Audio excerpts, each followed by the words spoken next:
Hello, everybody. Welcome to another edition of our Ratio Christi's kind of summer tour as we're beginning to wrap up. We've had a series of really wonderful talks and have had people like Ken Samples on and came and did a talk for us on Buddha and the Christ. We've done a debate on Sola Scriptura with a Roman Catholic and a Protestant. We had Dr. Fuzzerana come on and do a talk on intelligent design. Said an incredible amount of wonderful talks, did a thing on the ontological argument. So it's been a lot of fun. And the school semester is going to be starting up here soon. And so we're going to be kind of going into a different format. We'll still be broadcasting, but it'll be Tuesday night from Winthrop University. So we figured tonight we would kind of end it with a discussion between my good friend Matt Graham and Sean Choi. And these are two guys that I particularly look up to quite a lot. I'm going to have my wife come get Eliana real quick because she's in the back making a bunch of noise. But I will say that both of these guys are really sharp guys, and I've learned so much from both of them. And I figured this would be a really good discussion to have because they're very much a lot of the same temperament. That is that they're both kind of calm, cool, very logical, rational, and they love to have these kind of discussions. So with that said, we're going to have probably two 15 to 20-minute openings. Sean's going to start first, and then we are going to go to Matt.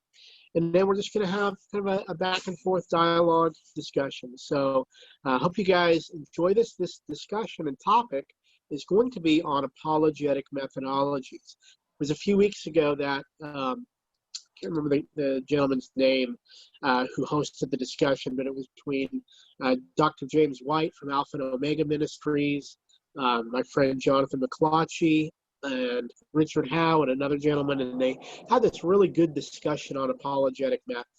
And so I thought it's an interest that I have a lot in this topic. Both of these gentlemen both have a lot of interest in the topic, and so we thought, let's get some of the cream of the crop on here. And I would just say, Sean's one of the guys I know, and I love how he talks about this issue. So with that said, Sean, I don't know if you want to take a minute or so, if you guys want to do opening real quick, take a minute or so, talk about who you are, your interest in this, and then we'll go to Matt, and then we'll go to you for the opening. So we'll give you a minute or two and let everybody know who you are and what you do. Okay. Should I go now? Okay. Yes, sir. All right, I'm Sean Choi. I guess I started learning about apologetics through an actual encounter. I used to be involved in a campus ministry during my college days, very much into it.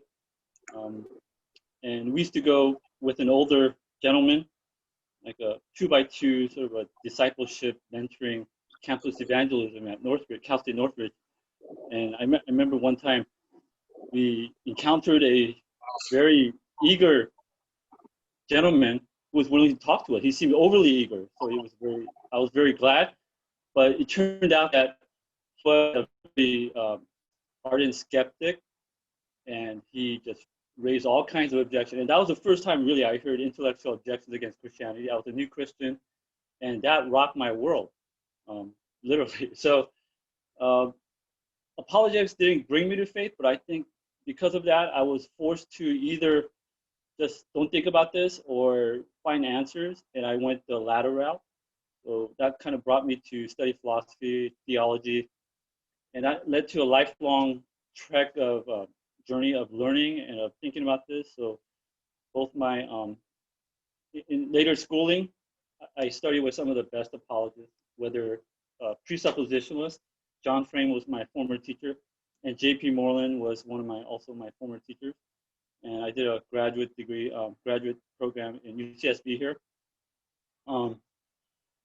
So I'm currently writing a book about this. So it's this really kind of novel idea.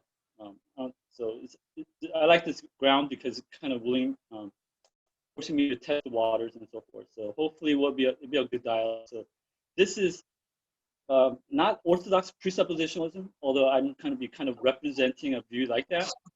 So hopefully there's something worthwhile there. Okay.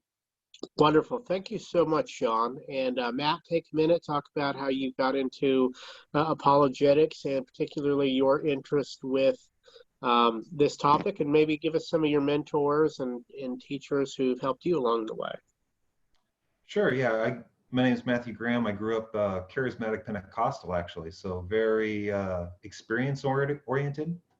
Didn't really question my belief in God or the role of the Holy Spirit and the sign gifts and all that kind of stuff. I just grew up in that. That was the water that I grew up in. And it wasn't until college that I started reading philosophy and theology. My family also got involved in a church that was pretty cultish, and started to question my faith,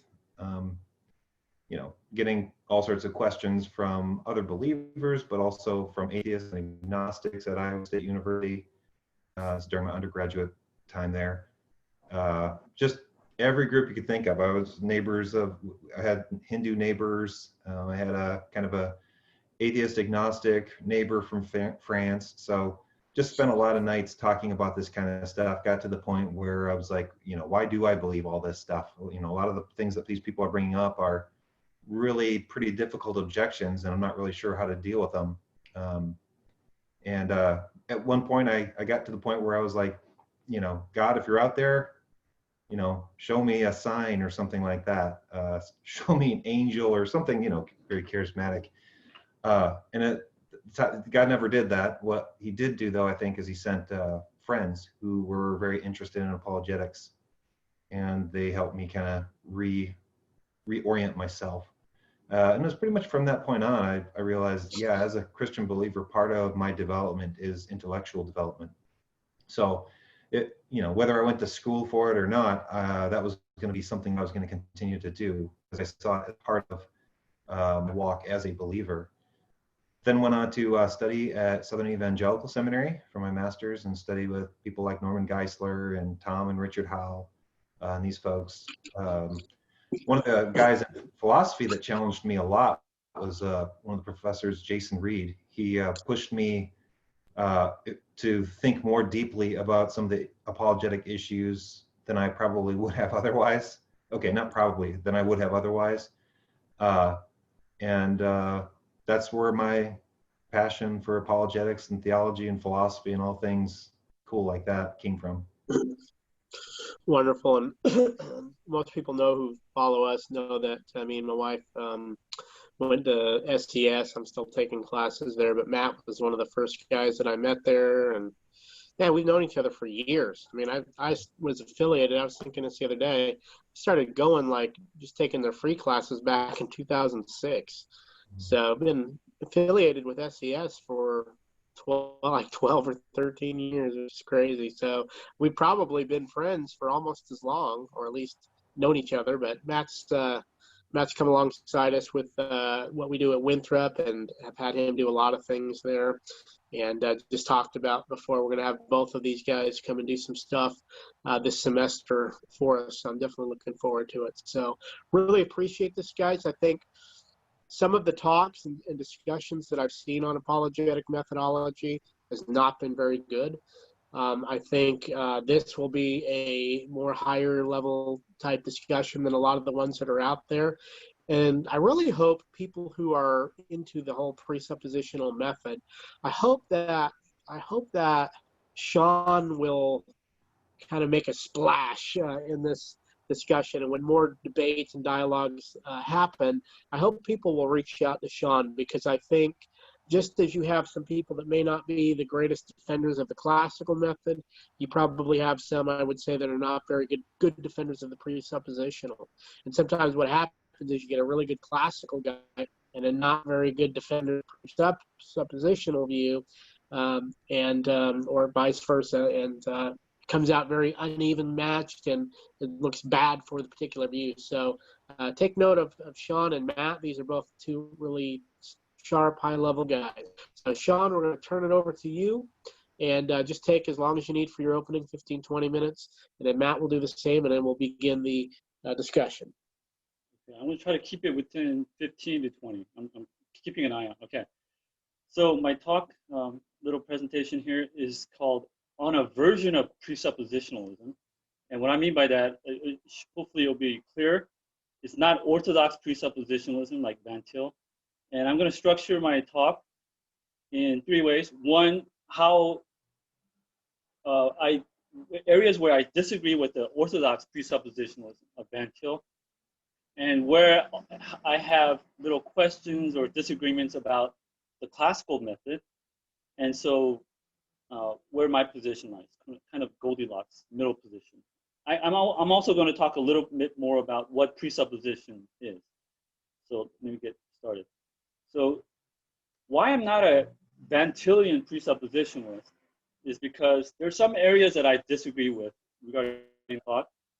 So there's certain areas that are like sloganized, that are sort of benchmarks for this view, which have not really been worked out properly, I think. Okay. So some disagreements with Van Tilian presupposition. So the notion of proving Christian theism as a unit, okay, go to the first, okay, that's right. With Christian theism as a unit, meaning including the Trinity, the entire thing. So one of the things that Van Til was against is what he called blockhouse methodology. So if you think about a blockhouse, building a Lego house, so you build a lower level, and that will be sort of like arguing for theism, and then the upper story would be arguing for distinctively Christian beliefs, so Christian evidences. And those are the 2 stages of the traditional classical method of apologetics, and he called that blockhouse. You can't just try to assemble Christianity by decomposing it into parts, first arguing for some kind of general theism, then arguing for specific Christian elements.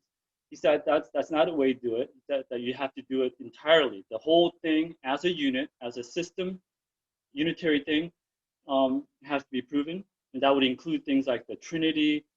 And if you look at different areas of Van Til, like even sola scriptura, right? So he was Reformed, so specific Reformed theology would get in there also. And also, he was against probabilistic proofs. So arguments that are probabilistic, he said that proof has to be certain, because, or else you'll leave the unbeliever some room for doubting. You know, I would have believed God, but there was no certain argument for you. So there was like a little wiggle room, and he doesn't want to leave any kind of wiggle room. And in order to do that, he thinks the proper method is by a transcendental argument. And sometimes he says transcendental method, transcendental argument, but it's the same idea. It's that to prove the entire Christian system, you don't just try to prove it piecemeal. You have to say that, on the one hand, the non-Christian systems, when you examine them, they're internally incoherent, they have problems, so you do an internal critique. That's one half of the presuppositional method. The other half is you set that non-Christian worldview over against the Christian worldview in its totality, okay, and show that it accounts for presuppositions that are necessary to reason and to do science and at all, like logic, uniformity of nature, and moral absolutes, and things like that. And so the whole procedure is by what he calls the impossibility of the contrary. That means that the entire Christian system, unless you assume it to be true, you don't have any kind of ground upon which to level an attack against Christianity or even to reason at all, right? So that's an all-encompassing, certain presuppositional, better transcendental method. So those of you who've studied Kantian philosophy will sort of know this terminology of the transcendental presupposition. It's the same kind of idea, although not the same thing, but the same style of how Kant tried to prove that his categories have to be presupposed as a necessary condition to reason at all, to make sense of experience. Likewise, he thinks, Van Til thinks that Christian presuppositions are the transcendentals of reasoning. Now, some agreements with Van Til, though, I have areas of agreements, is that he's Reformed, as am I. So I believe in total depravity, the noetic effects of sin, and how that affects reasoning capacities, right? And I also believe that there's no neutrality. He distinguished between neutral ground and common ground. I believe that there's common ground in even the fallen man, as created in the image of God. He still is an image bearer, so knowledge of God still gets there, although he's suppressing that truth in unrighteousness. But there's no neutral ground, because everything is, God is the creator of all. He's the sovereign determiner and providential guider of all history. So yeah, there is no neutral area where God's not involved. I agree with that.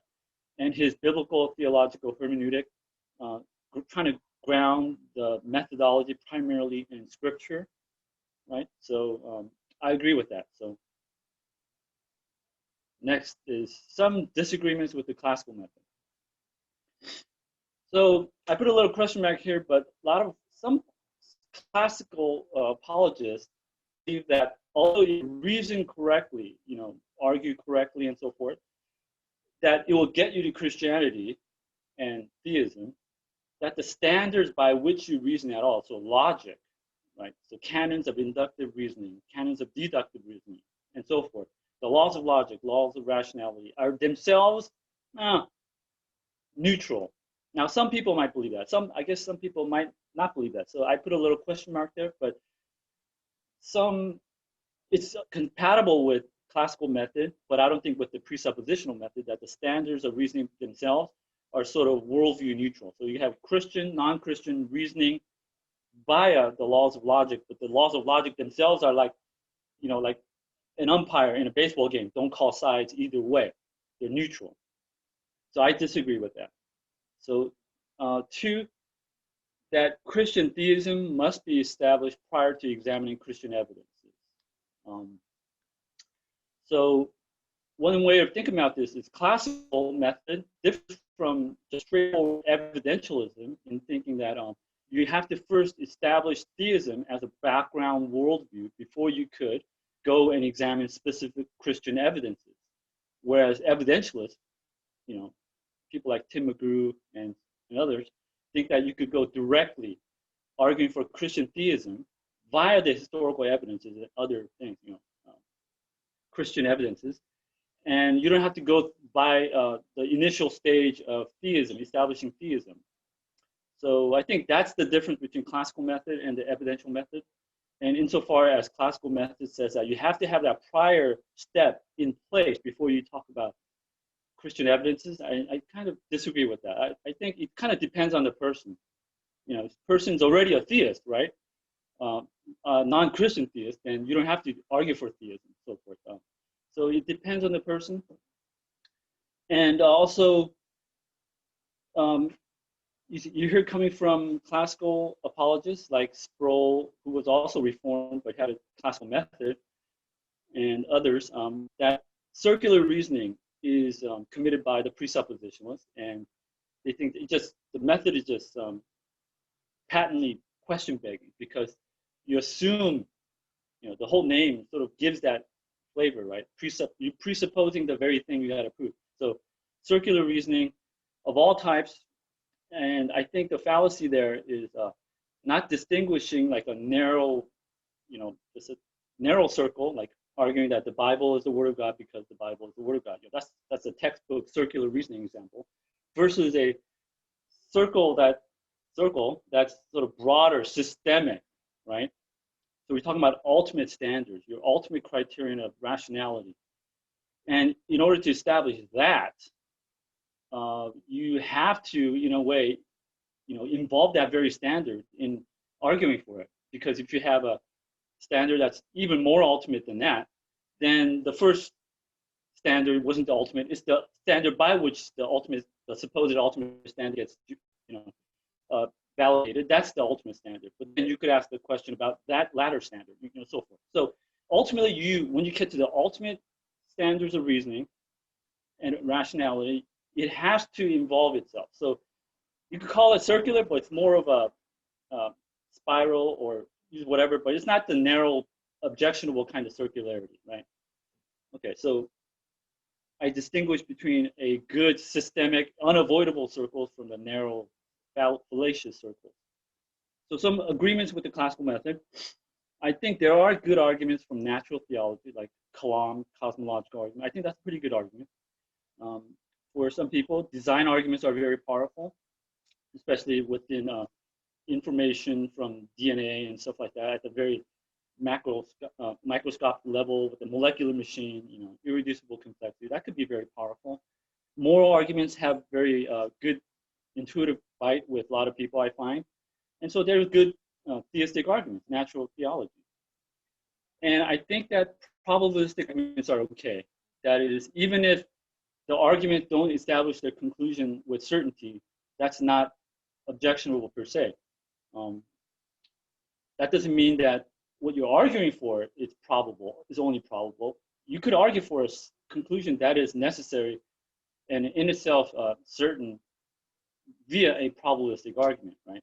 So, and also cumulative case is okay, because presuppositionalism believed that you had a transcendental argument, that's all or nothing, and classical method, they're more open to a cumulative case argument, where you have multiple strands of arguments sort of coalescing into one stronger case. I have no objection with that. I think that's a good way to go. And we'll get more in this later, I guess, in the discussion, but there is a sense in which you don't have to presuppose Christianity. And I think it is right if certain presuppositions, have this view that you got to presuppose Christianity, which means, and if you dig down, you kind of think that you have to just assume, in an objectionable sense. And if that's a criticism that's leveled against them, I think that's right. Let's see. Gosh, time flies. I'm going to skip presupposition, maybe. Okay. Let me skip that because I'm going to go to my final slide of why my view is rightly called presuppositional. So why do I believe that? Although I disagree with Van Til, like I said earlier, I think it is rightly called presuppositional because I believe that all reasoning, whether inductive, deductive, or abductive, like inference to the best explanation, must ultimately be justified theistically. So I don't believe that standards of reasoning and laws of logic and so forth are, worldview neutral. I think if they're going to be justified at all, I think they have to be justified theistically.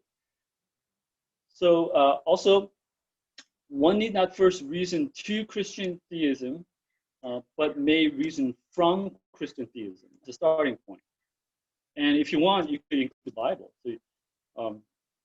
So those of you who know like other positions in apologetics and philosophy of religion would know that there's a thing called Reformed Epistemology, which is associated with people like Alvin Plantinga, right? William Alston and so forth, which basically argues that it's the view, minimal Reformed Epistemology is the view that you could be rational in believing in God, and I would say Christian theism, apart from arguments or evidence for God. So you don't have to have natural theology. You don't have to do that before you could be rational in believing in God. And it's not arbitrary because that belief is going to be grounded in certain experiences you have, like hearing the word, seeing beauty in the world and being convicted of sin and so forth. And I think that is how we come to know God and of theism to be true. Okay. Now it's consistent with Reformed epistemology that you don't need arguments in order to be able to know God. That whether there are good theistic arguments, right? In fact, perhaps the greatest classical apologist alive today, William Lane Craig, he himself is an advocate of Reformed epistemology. So if you read his book, Reasonable Faith, he believes that he distinguishes between how one may know Christianity to be true versus how one may show Christianity to be true. So he does apologetics to do the latter, but he doesn't think you need it to know that Christianity is true or that God exists and so forth. Okay, and because of this, I think it is a type of presuppositionalism if you think about it. Okay, let's see what else. So I'm a Reformed I believe in Reformed epistemology, but I also believe that there are good arguments. There is Reformed epistemology who believe that it's wrong to argue for God. I wouldn't go so far. I would think you could if you want, and I think there are some good arguments. And if you really get down to it, I think those arguments will get to asking about deep questions about how do you justify those very standards of reasoning. And when I get to that point, reasoning with somebody, I think my position will look very much like, like Van Til or Bonson or somebody like that. But I think theoretically, I think my position is different from them for the reasons I said. Okay, I think I'm done. All right. Thank you. I was within time limit. No, that's absolutely fine. Great job. Really appreciate that. Great presentation. Matt, are you ready? Yep. Yeah, I'm just turning my video back on. All right, great. Thanks, Sean. So I'm going to talk a little bit about apologetic methodology, and it's going to be a little bit of a straw man because I don't think Sean, that all the things that I'm attacking are not things that Sean necessarily believes. So, but I do want to include them in the discussion because broadly speaking, when we talk about presuppositionalism, we're thinking people like Van Til, like Bonson, and John Frame, these guys. And they have differences, obviously, and James Anderson.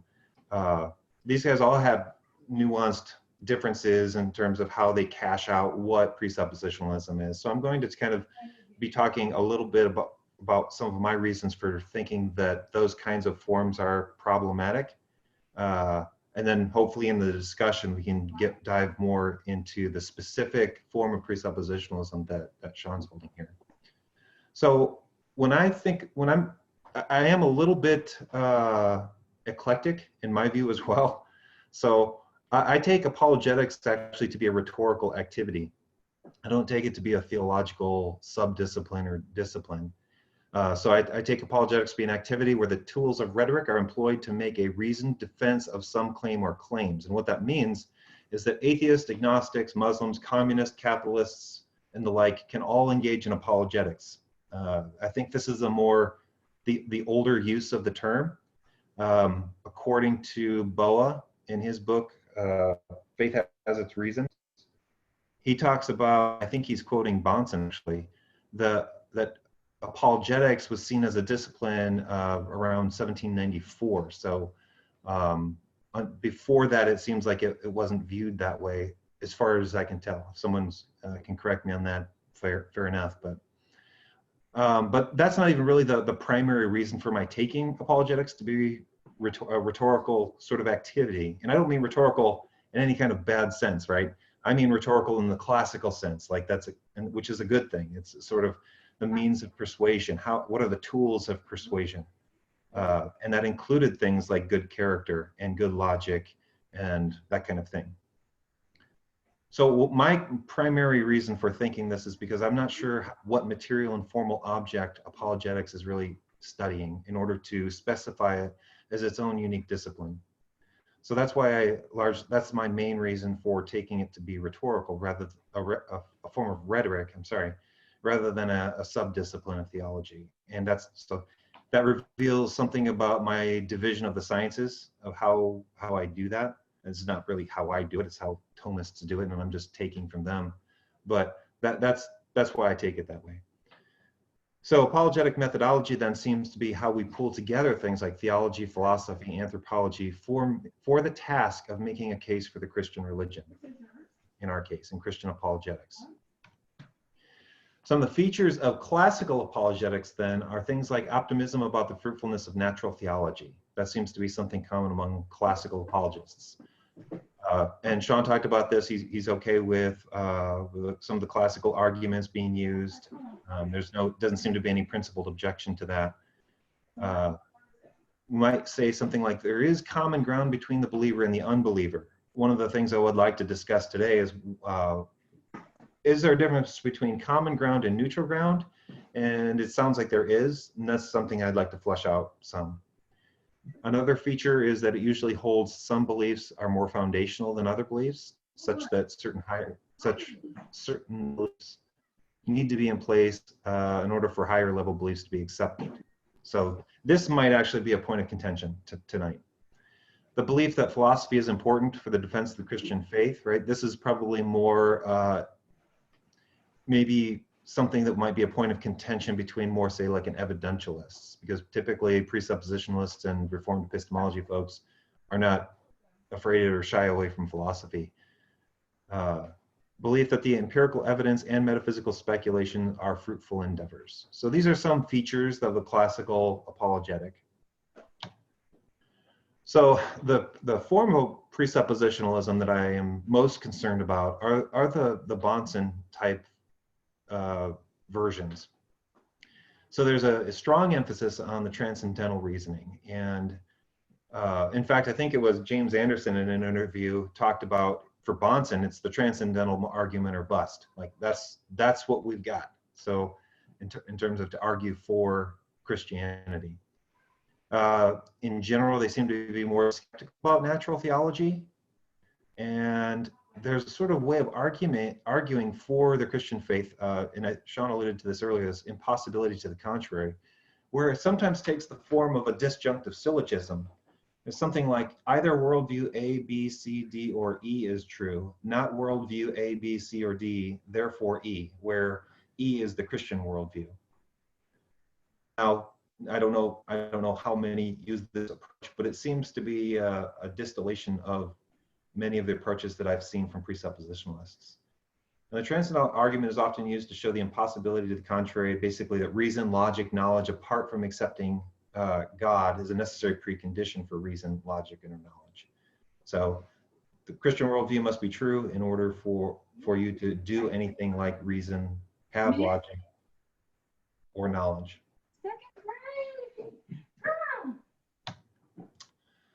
Well, so my first criticism really is, well, then when we set up the argument this way, we're talking in terms of worldviews. And James Anderson defines worldview here. This is taken from a talk that he gave. I believe it was at one of the Apologetics conferences. A worldview is an overall view of the world. It's a philosophical view of the world about all of reality. It's an all-encompassing perspective on everything that exists and matters to us. It represents a person's most fundamental beliefs and assumptions about the universe, as well as their ultimate values and heart commitments. This even seems to be broader than other definitions of worldview, where it includes things like ultimate values and heart commitments as components of a worldview. So it reflects how we would answer the fundamental questions about life, the universe, and everything. Okay, so if that's the case, it's a pretty, it's not clear exactly from this description or definition what exactly the components of a worldview are. But I'm going to kind of speculate a little bit here because this is what's often given. So a lot of components of a worldview are something like your view of God, whether you're a theist, pantheist, atheist, panentheist, right? Another might be your metaphysical position, whether you're a realist, idealist, nominalist. You're going to your epistemology, ethics. Some people, especially from Summit, for example, when they talk about worldview, will include things like your economic position, your social political theory, that kind of thing. And I think you have one of two problems arguing this way from sort of the impossibility to the contrary from a presuppositionalist perspective.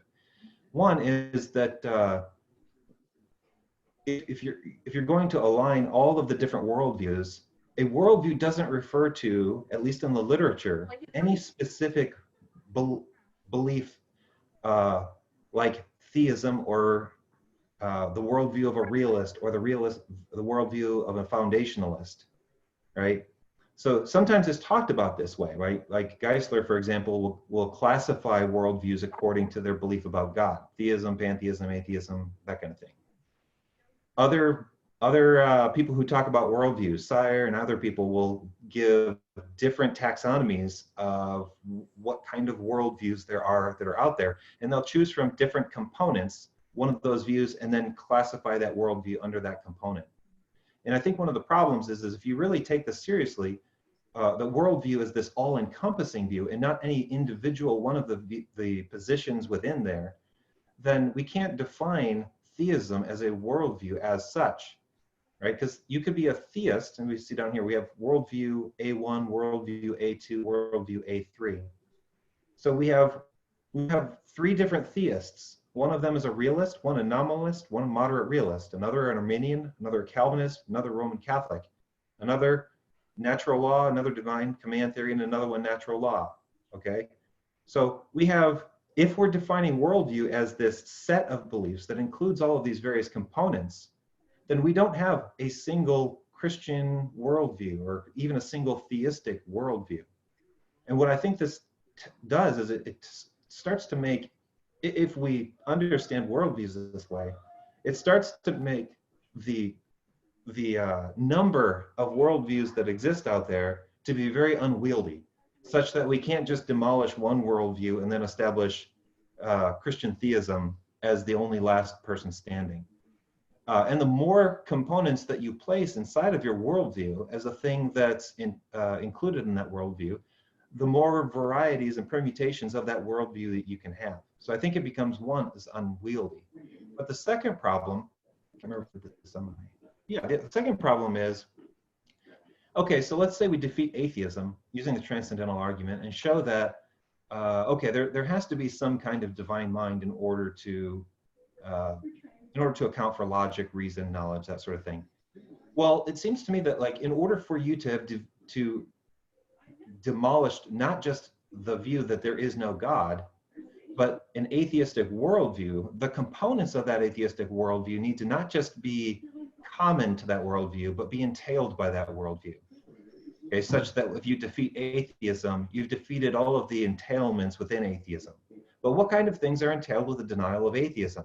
That only immoral things exist, only moral, you must be a moral relativist. You must have a positivist view of law or be a nominalist.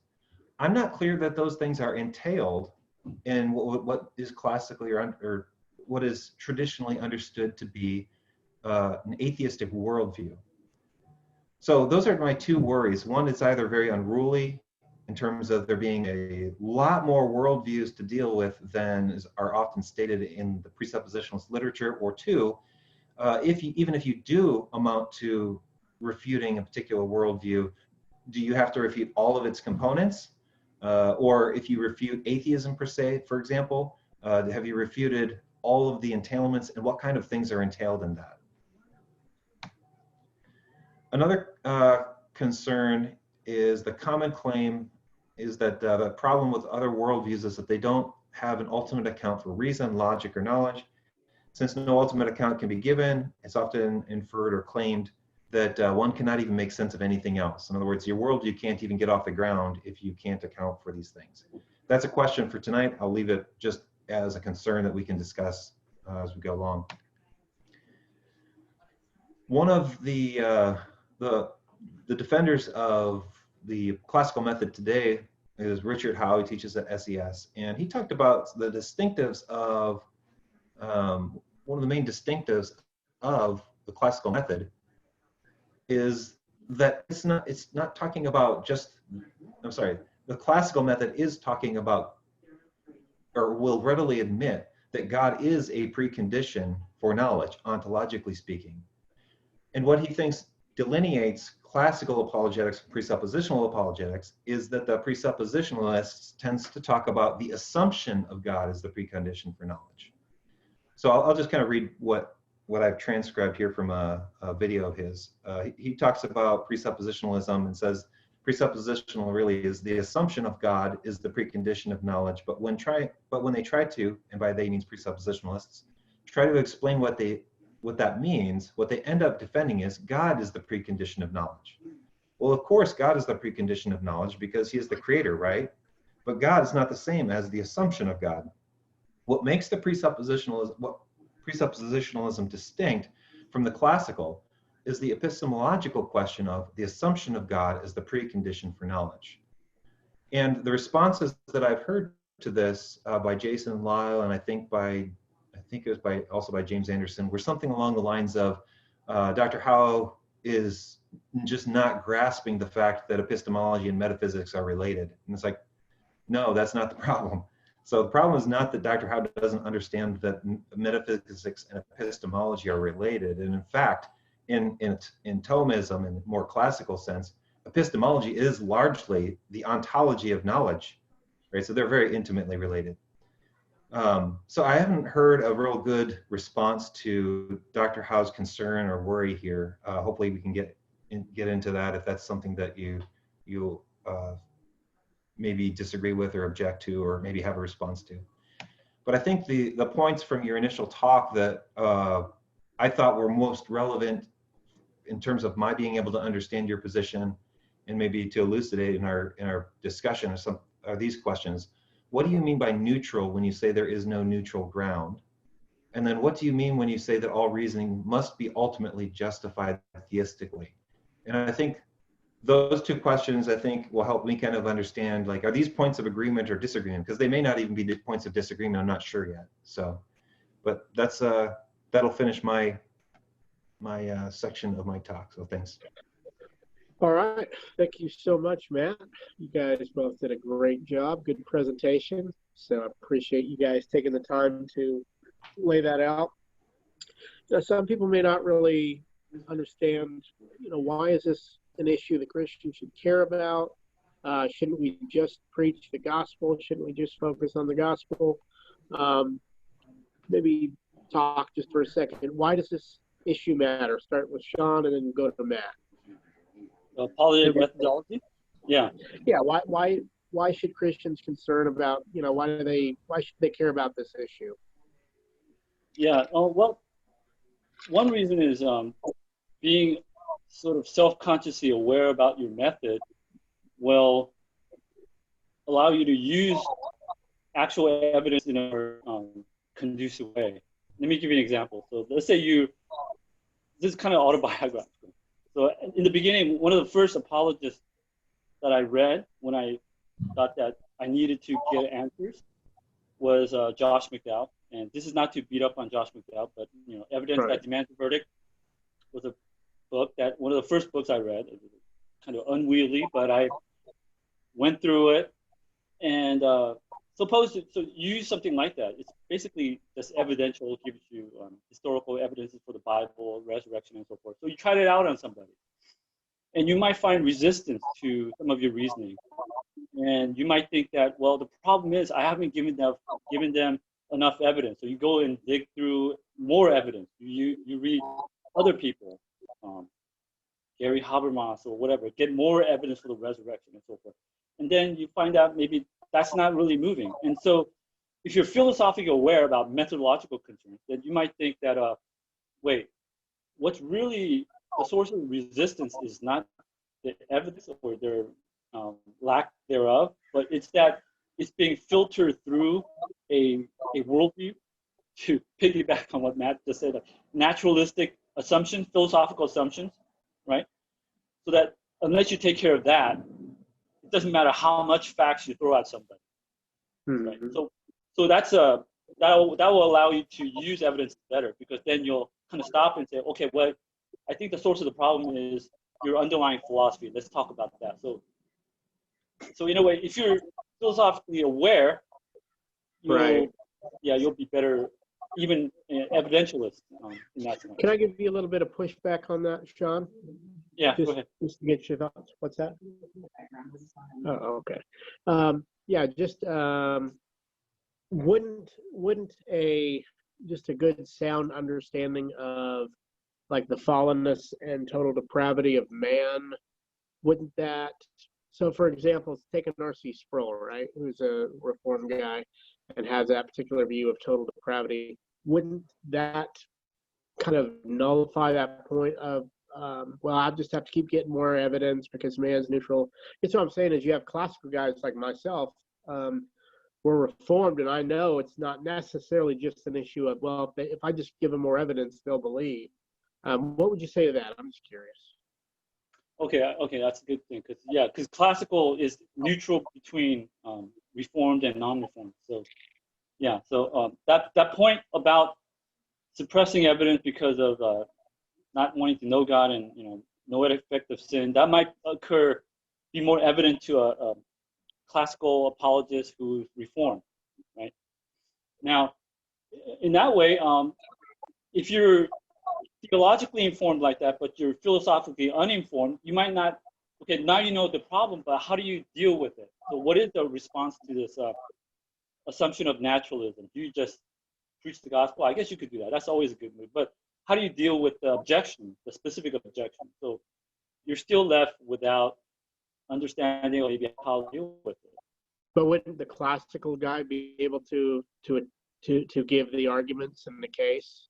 I guess I'm saying, like, why would the presuppositional method necessarily be better? What does it offer that the classical method doesn't? Because I guess what I'm saying is, you're saying the presuppositional has the right understanding of anthropology, right? That man is depraved and just not enough evidence is going to convince him. But as a Reformed classical guy, I would have the same kind of anthropology that would say, I know it's just not a matter of evidence, but would still be able to kind of mount a defense of theism. Does that make sense? Yeah, I think in a lot of these areas, I think what specific apologists do, how they go about it, their praxis, their way of defending, will oftentimes look empirically equivalent, right? But they might have different motivations for how they get there. Like somebody gives, somebody gives another person a present, and externally you distinguish between a bribe and a genuine present. It's going to look the same. So depends on the activity.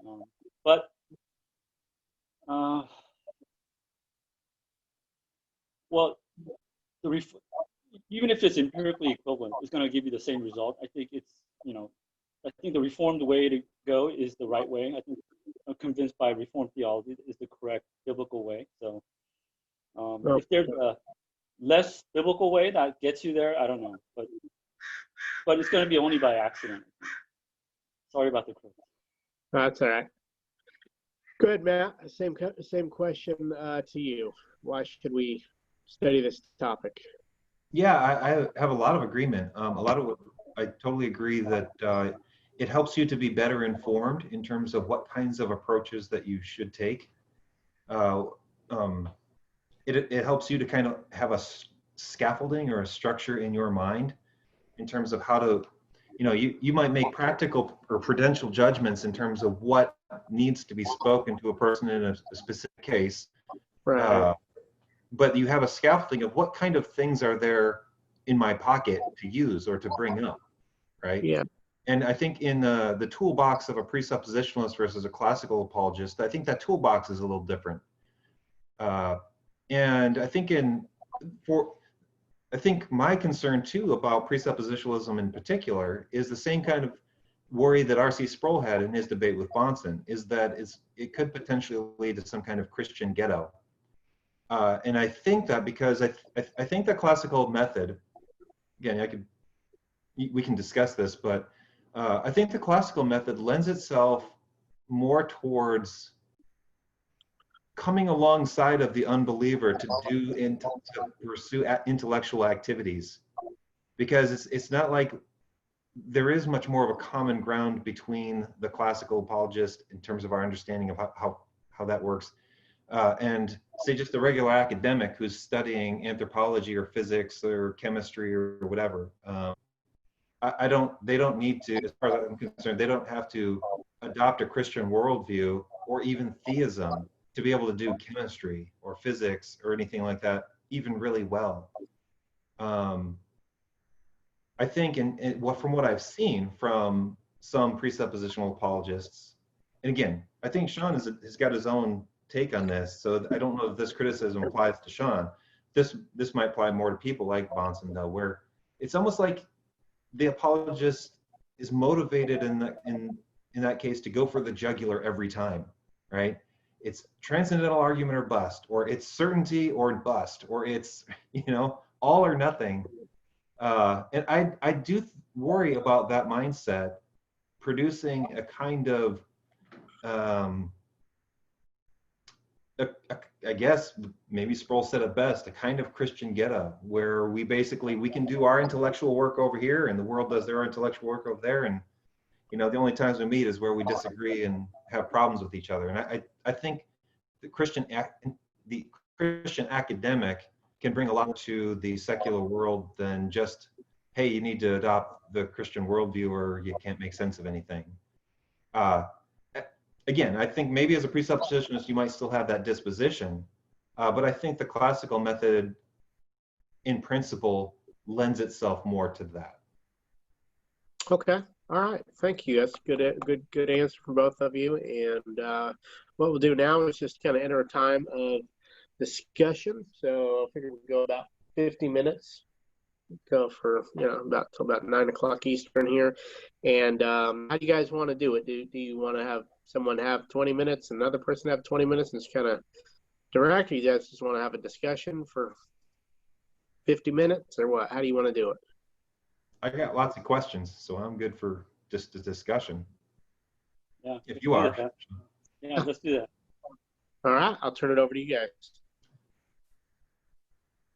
So I think my first question is, what do you mean by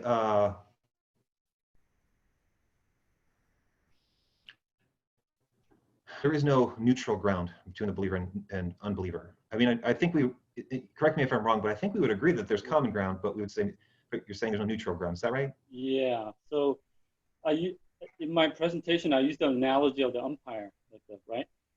So you think about a baseball game, call balls and strikes equally for both teams, and a good umpire is not supposed to be biased towards one team or the other, versus a crooked umpire who might call more strikes for a certain team, right? So the analogy there is that the umpire, in the analogy, the point that, the thing that stands in for the umpire is the standards of reasoning.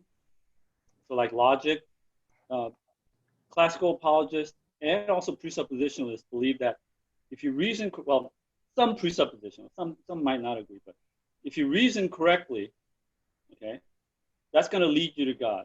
Now, if you ask, well, did those standards that you used to get to God themselves somehow, God have any role in that, or does that anyway depend on God? Are they just neutral? That's the umpire, right? Between a Christian and a non-Christian view, or theist and a non-theist view. And I think if you're neutral, then you would say, yeah, that it doesn't bias. It's not, it's neutral with respect to either theistic or non-theistic view. And that's what I would say is not right. I deny that. So in that way, there is no neutral ground, because yeah, to reason at all, you got to use these standards. But then when you ask about the standards themselves, they themselves are biased, towards one of the worldviews, theistic worldview, rather than non-theistic. That's what I meant. So like the law of non-contradiction is biased towards a Christian worldview? Something like, just the standards of reasoning, logic. Now, I don't have a view about whether to treat all laws of logic the same in a way, because some logic just kind of in the background, they don't really do work in generating the law of non-contradiction. To understand it, there's different ways you could understand that. So to understand it properly, you gotta, I would say, yeah. So, I'm sorry, so the law of non-contradiction itself, I'm trying to see how it's not, I think what I'm understanding, correct me if I'm wrong, I think I understand the notion that without a theistic notion, or without theism, you couldn't give some kind of account for these principles, right? I get that. I'm not sure how I see the transition from that to the law of non-contradiction is itself not neutral. Like, I think like there's it's somehow biased or, yeah. Go ahead. I think there's two ways you could look at this. One is, maybe you would agree with one of them. So you could even look at the laws ontologically. What are these laws? How should we characterize these laws? So that's an epistemic question. Now, I definitely think that epistemically, theism is better makes sense of those laws, our knowledge of those laws. But I also think, I'm less certain of this, that the laws, the ontological nature of those laws also might depend on theism. Sorry, you said the ontological nature of those laws depend on theism? Yeah, Yeah, Yeah. definitely I believe regarding the epistemology, but also I'm more growing towards the view that the ontological nature of those laws would require theism also. Because this is something I'm working out personally, because I used to hold to a Christian Platonism, right? Because I studied under JP and I sort of adopted that view from him. He's a Christian Platonist.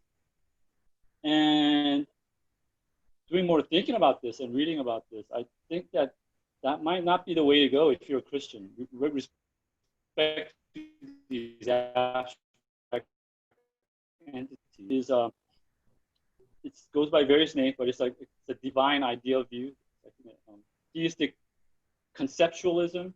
So you have abstract objects thought of as divine thoughts. This goes back to Augustine, I think. He's the original theistic conceptualist, divine ideal view. So that's the view I'm toying with, and right now, and there's certain wrinkles with it, but I think it has a slight edge in my mind over Platonism. If you're just Christianity plus Platonism regarding those entities, because that would make it, theism, it doesn't do really any work, right? That's a view. If you're a Christian and a Platonist, and also Peter Van Inwagen is supposed to this view that theism does no work in accounting for those laws. Those are just independent of God. So regarding that, still maybe you could get an epistemic point across that, okay, they're just out there, but in order to know about them, because our faculties have to be tracking with the truth and have access to such abstract realm and so forth, as opposed to just being evolved, right? So, yeah. I guess I'm wondering, because this discussion of God and abstract objects, how does that come to bear on the question of the neutrality of, say, let's just maybe start with the three fundamental laws of logic: identity, excluded middle, and non-contradiction. So how does this ontology, in terms of God and abstract objects, come to bear on that question in particular? Okay. Well, there's a lot of ways you could go on this. Well, so let's take excluded middle, just for the sake of argument, just as a starting point. Now, of course, Aristotle held that, and a lot of the,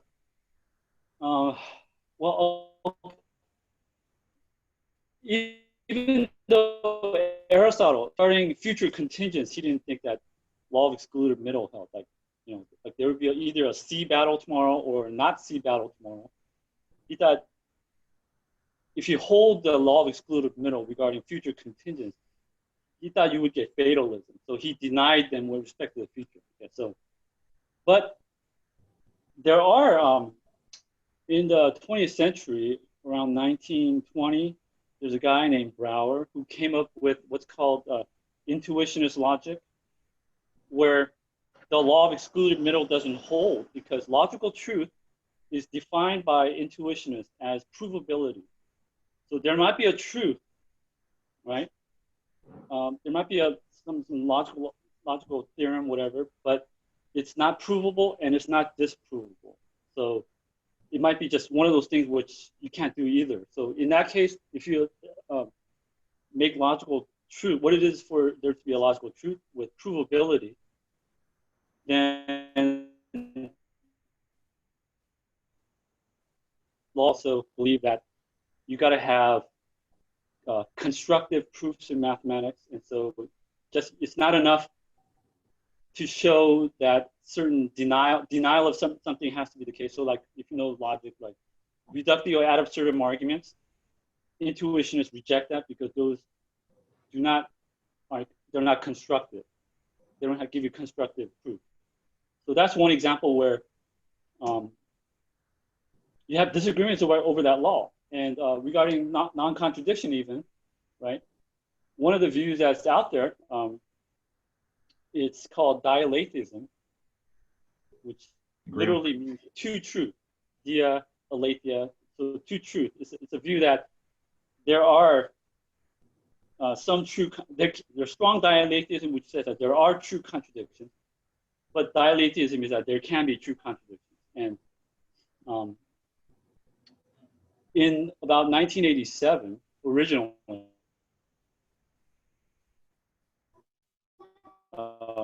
count on fingers of one hand, right? Leading exponent was, still is a guy named Graham Priest. He's at Melbourne, Australian guy, and he defends that. But since that time, that book came out, there's a considerable number of dialectic logicians who defend that idea. And I don't know if you want to get into the weeds, but they think that there's a classic paradox in philosophy called the liar paradox, which is one of the oldest paradoxes. So if you consider the sentence is false, right? And then you ask, well, what about that sentence? Is it true or false? You go, well, it's true or false. So if it's true, since it says it's false, then what it says is the case. So if it's true, it's false. But if you suppose it's false, it says it's false. So it's the case. So if it's false, then it's true, and it's true if it's false. So that's contradictory, right?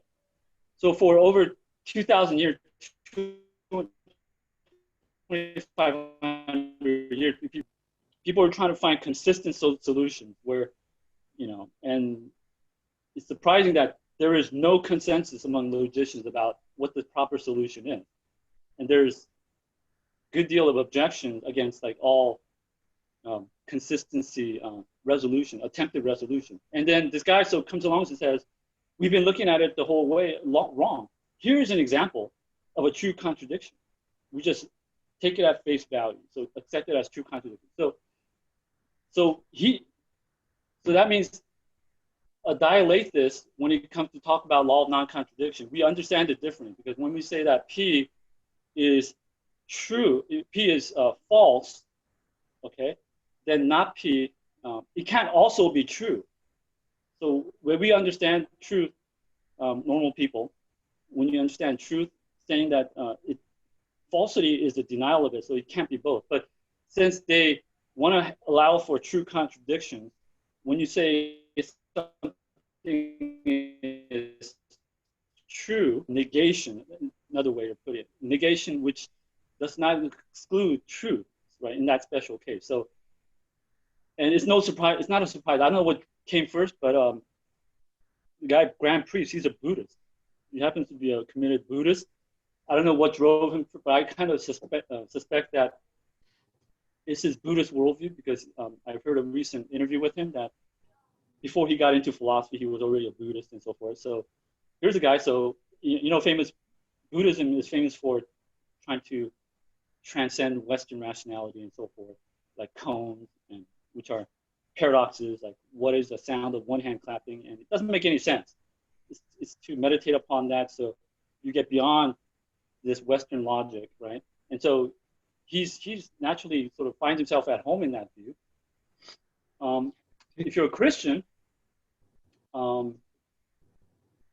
think it's been a standard Orthodox view, although there are some Christendom have been that we deny contradiction, that contradiction could be real. I mean, it could be actual, because we have a worldview that world reflects God. And although God himself is mysterious, being three in one, that's not a contradiction. That's a kind of a paradox, in a weaker way, not the logician sense, but the weaker sense where we can't resolve it. Maybe some people claim that they can, but even if you can't, you're just going to hold it as a mystery, and rather than a flat-out contradiction. And maybe because the world is a creation of God, it's going to maybe contain mysteries at various points. Like in physics, common analogy is that the two-slit experiment in quantum mechanics, where seems like requires that light behave like a wave, but also it behaves like a particle, but nothing could be both a particle and a wave. But to account for the result of this two-slit experiment, you need that light to have that sort of seemingly incompatible property. So people have appealed to that as sort of an analogy with the Trinity and the mysterious nature of God. But if you're somebody like like priest and you have the background assumption about contradictions are okay, then you're going to interpret those laws in the way that would allow for contradictions to be true. So there's a way. So that's an example. Maybe I went on too long, but that's an example where worldview informs even something fundamental as one's understanding of the law of non-contradiction and also other things. Sure. Yes. So I guess what you're getting at, I'm trying to understand what you're getting at with this. So is it that, okay, we have folks like Graham Priest and maybe even some in the Christian tradition who hold to this, that there are these perhaps counterexamples to our standard Aristotelian notion of law of non-contradiction and that kind of thing. Okay, so it seems like you're using that to say your worldview even has bearing on how we construe logic, right? Is that kind of one of your points? So yeah. So also like inferences, and those laws, right? They're just acts. They don't really drive the argument. So when you have inferential laws that drive the argument, like modus ponens, if P then Q, P therefore Q, right? Those are kind of the engines of the argument. So you got premises and this drives it. So you need inferential rules like that. And so if you think about it, there's a debate about that, about how you justify those laws, as much as how you justify, in science, how you justify the assumption of uniformity of nature, right? Because there's a well-known problem, right? If you read Hume or Bertrand Russell, those people, that if you try to argue that, well, it's always been that way, nature has been uniform always. Not that, well, you're appealing to that very uniformity and justifying it. So you're arguing in a circle, right? So that's a well-known problem. And there's other variations of that, but that's a basic idea. And the more complicated versions don't really differ in kind from that basic problem. So you can't justify that by experience, because experience doesn't justify anything unless it's uniform. But so you can't justify uniformity of nature by appeal to experience. So appeal to what? Sorry? What's that? You said you can't justify nature by an appeal to what? The uniformity of nature by appeal to experience, because you're going to have to smuggle in the assumption that experience is going to be uniform. Okay. So, yeah, that's a well-known problem. So, but there's an analogous problem with deduction. So if you think about modus ponens, and this is at one point, if you heard that Bahnsen-Sproul debate, Bahnsen got into this, and he was right. I think he was right, but I think he was wrong to he drew a radically different conclusion than the one I would have done. But the correct point is, you say, well, we got, if P then Q, P therefore Q, that's our ultimate standard. The question is, how do you justify that standard? So how do you know? Well, suppose you try to give an argument, and he called it, Bahnsen in that talk called it a black box, argument, just as a variable for whatever premises you're going to stack in, right? That's going to justify modus ponens. So if it does, argument A, if it does, and then it has these premises, then in order to get the conclusion modus ponens is valid, you're going to have to reason that if the premises are true of this argument, okay, then modus ponens follow, right? And you better make sure that the premises are true, and therefore modus ponens follow. But he rightly points out that if you think about what you just did, you appeal to modus ponens because in that black box argument, if that black box argument, right, then modus ponens, black box argument, therefore modus ponens. That's modus ponens at the meta level. So you got your stuff. So it's no worse than or better or worse than the problem of deduction. So the alternative way, right, if you remember from high school geometry, you got theorems, which you prove. But prior to theorems, you got axioms, right? And axioms, what do you prove? Oh, well, you don't prove them, you don't derive them from something more basic. They're just given. And you're supposed to know that they're true because when you think about it, now I'm going to appeal to metaphor. When you think about it, the light of reason or whatever, intuition just kind of reveals is true. It's glowingly true. So that's the alternative way. There's all the other ways, but that's the alternative major way of justifying something like modus ponens, that we think about it and it just seems true. Now, a lot of philosophers of logic don't like that, and they kind of, when they talk about the level of the question of justification for these basic logical inferences, they sort of denounce that as mysticism, because when you think about it, you're saying that a truth that, you know, that could apply everywhere, no matter wherever, and it has to be necessary truth. And they say, well, how could you get a knowledge of this thing? How could you know this thing? Because, you know, a lot of these philosophers are sort of come from a naturalist background and say, well, where would this kind of faculty fit in the scheme of evolution, right? Because evolution just happened to, if naturalistic evolution is true, then even our faculty by which we apprehend modus ponens, basic truths like that, we have it because they were survival. They had survival value. They contributed to survival. Maybe we had ancestors which denied modus ponens, and they reasoned that way, and it's they died off. So we have modus ponens because it helped contribute to our survival and so forth. So it's a very crude.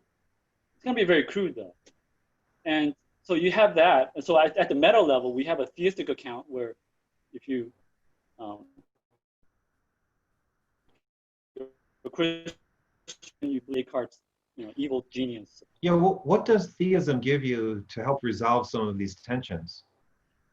Yeah, so theism or Christian theism, here I think Christian theism would be better, because if you look at theism, you have a God, well, Bible is, you know, progressive revelation. So when you see the content of that, it's God created us to have a covenant with him, to know. So if you look at like purpose why Jesus came is to grant us knowledge, that they might know you, the only true God, and Christ whom you have sent. And so if you do a study on covenant and knowledge, and that's all throughout. So at the worldview, okay, I know you don't like this term, but worldview level, just general theoretical level, if you assume Christianity is true, okay, maybe not bare, because who knows what God could do, God abstractly could do, but under Christian, God created a purpose of knowing. So of course he would, we're not going to be infallible, but, you know, grounding for, and a presumption that our reasoning faculties will function, if they function properly, and we're not lazy about our thinking and so forth, we could trust their deliverances. So when we think about modus ponens, although Bible doesn't talk at that abstract level, but it gives us confidence that our faculties is of such nature that we can apprehend. They're geared towards knowing, and knowing involves truth, right? Versus some other view like naturalism or plus evolution, or even pantheism. That's not really talked about. Pantheism, you wouldn't really have a basis for knowing that, because the worldview says, well, the world of your appearances are just illusion. They're Maya, and you got to transcend that. So it's not an accident that, I'm sure you're well aware that contemporary science didn't originate in like a Buddhist culture.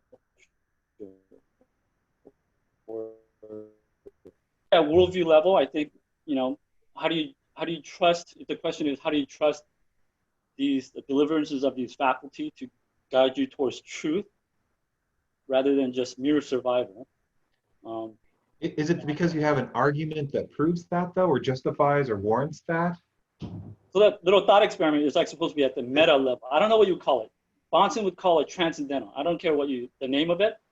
Yeah. But because I don't know about the impossibility of the contrary part. Because let's say I'm talking to a Jew, right? Yeah. Orthodox Jew. Well, they have the Old Testament, and the apostles had the Old Testament. So am I going to be able to apply the transcendental argument against the Orthodox Jew? I don't know. See, I think Bonson would say, and Van Til would say, yeah, you can. If you read their writings, they even say, like, Arminians, for any Armenians listening, right, Wesleyans, he's going to apply the Right. translated argument against you, as strange as that might sound. There's this line of reasoning, but certain set of worldview, like live contenders, so forth, naturalistic plus evolution, not so much in the West anymore, but throughout the world, so some kind of pantheistic view. I think those are three main dominant views. I think it does. Well, I guess I'm wondering here. So, I mean, I can see some kind of impossibility to the contrary argument when it comes to, say, the laws of logic, fundamental laws of logic, right? That's actually probably how I would approach talking about fundamental laws of logic and why we adopt them. But when it comes to worldview level, the worldview level, which includes all these components that we discussed, like that I talked about in the beginning, the opening speech, like I don't know how you do an impossibility to the contrary with that many variables. Like, and that seems to be what is, and I don't know if that's what you hold. Like, are you saying that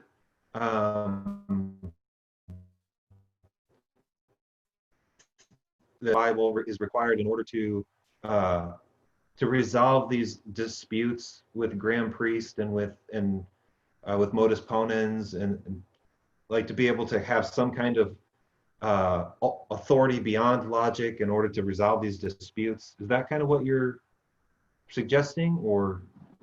Yeah. So there's a difference between what's true and what you can show to be true. Like I believe that Trinity, God is a Trinity because He's revealed that, right? And if logic depends on God, and God is a Trinity, and necessarily so, then we would follow that logic does depend on the Trinity. But how do can I prove the conclusion of my argument being that God, logic depends on the Trinity? I don't think I would go that way because I don't know how to prove that, right? So God qua Trinity, I don't know how to prove that, and that's actually one of my objections to. That was one of my first objections to the Van Tillian presuppositionalism, because you read throughout Van Til, he talks about the self-contained ontological Trinity as the foundation, right? And by that, he doesn't mean watered down. Like you could just, God is a Trinity, but you don't have to bring that up. You can just talk about God per se. That's Blockhouse methodology that I talked about. So there, I don't know. I don't reject that. I'm sorry. I reject that because I don't know how you would do that. Okay. Although there is a necessary link, I think, between us, logic and the Trinity. I don't see how you would reason to that. And I guess on this point, then, my reasoning would be, my position would be similar to Aquinas. Aquinas says there's things that are evident in itself and evident to us. It's evident in itself that God is a Trinity, I would say, but because He's made it evident to us insofar as He revealed that. But can we sort of rationally reconstruct the reasons without I don't know how to do that. So I wouldn't go that far. Yeah, it sounds like someone like James Anderson demands the Trinitarian God of the Bible, right? So it sounds like there's at least some presuppositionalists who would admit that it doesn't produce the Christian God per se, right? Or is that not accurate? Yeah, because he has him and Greg Welty, right? They have a couple of articles about God and logic, like Lord of Non-Contradiction, and there's nothing really about the Trinity. So it's kind of just theism. If you press James, I think he would say, "Oh yeah, I believe that this God, if you unpack it, is a Trinity, but this argument doesn't uncover that aspect about Himself." But it seems to me like a problem for especially more traditional presuppositionalists, right? Because that's their big claim to fame, right? Is that we're not just getting a bare theism here. What we're getting is a full assurance, as Bonson would say, full side from the transcendental argument is the God of Christian theism. If we're not getting that, then I'm not entirely sure I understand what the advantage of the presuppositional approach is. Yeah. the move that I usually find them make is that they don't talk about the Trinity, but they talk about the biblical worldview, right? And you argue for that.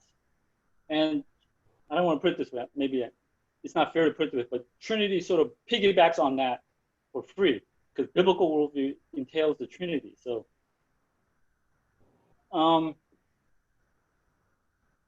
even in like science, confirmation, when you argue for science, there are consequences of a theory that you argue for that maybe you didn't argue for directly. So Einstein's theory, once it was proven, had the consequence about the weird, twin paradox. Your twin here, your twin goes light speed, and comes back. One of you is going to be very old. The other one's going to be young, right? You know that paradox. That's a consequence of the theory of special relativity, but he didn't prove special relativity by way of that consequence, right? Mm-hmm. So I think likewise, what they do by appealing to the Christian worldview, is that Trinity is going to be a consequence of that, but they're not necessarily, or at least I wouldn't, or Anderson wouldn't, prove that worldview by way of that consequence. What is someone like Van Til, I think, might differ. What of it? So you say a biblical worldview. Then what is and the consequence of proving a biblical worldview is that you get the Trinity. Let's just grant that. But now, what are the contents of the biblical worldview that the transcendental argument gets you? You want to talk about the worldview? I've been thinking about this. So we had for those watching, we had Matt and I talked privately before this, when we hashed some of this out. And one of the issues that we talked about, I think there was some agreement, a lot of agreement, was that this notion of worldview that's often appealed to in apologetics is very vague. And I think you gave multiple sort of working definitions that's out there, right? So someone like Geisler, I think there's 7 worldviews where he just says that the key tenet of each worldview is their view about God, right? Yep. Yeah. And somebody else has incorporates more elements there. And so what is a worldview? And I think one of the things we talked about was when you consider someone like J.P. Moreland, who's a realist, he's a Platonist about universals, and William Lane Craig, he's a nominal. What is he? He's not really creative, but he's a non-Platonist. He's a nominalist. I actually asked him. He said he's an austere nominalist. He's a nominalist. Okay, austere nominalist. Okay. Well, that's even better.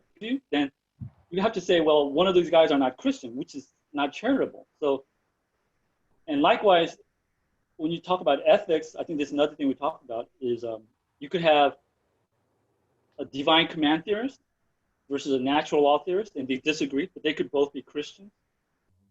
So if your worldview includes a specific position on that ethics question, how ethics relates to God, then that's going to exclude too many people. So I think what I suggested is that worldview is sort of a formal marker. So it excludes certain things. So I think all Christian worldview should exclude in the realm of ethics, relativism, right? You can't be, I think it's inconsistent to be a moral relativist and be a Christian. And in epistemology, it's inconsistent to be a skeptic, like let's say Cartesian skeptic. And like, in metaphysics, like there's no person, like you deny other mind or something like that. Other mind skeptic, that's inconsistent.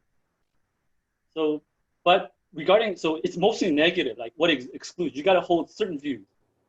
And you can't hold that God's a fiction, right? Because God exists. And from Paul, we know that resurrection, historical reality of resurrection is an essential thing. So you can't be a historical, like revisionist to the point where you deny that Christ rose again or he rose figuratively or whatever like that.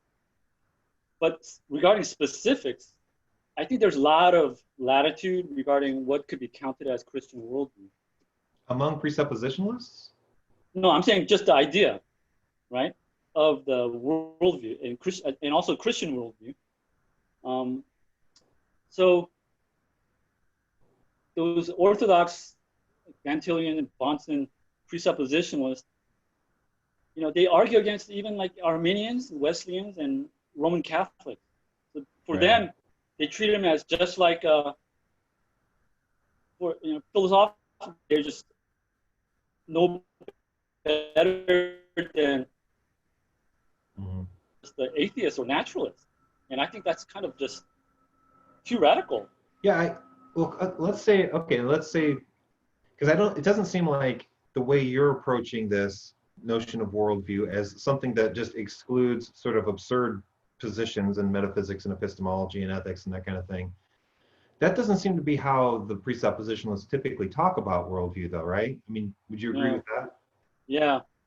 So yeah, I agree. They pour specific content into this. Yeah, a lot of content. A lot of content. Yeah. Like it's like Reformed theology, like is the Christian worldview in some, at least in some of the folks. So, and not only that, but even the worldview literature at large seems to talk about descriptively it's the case that worldviews are composed of, say, of these foundational sort of metaphysical positions, epistemological, ethical, in some cases,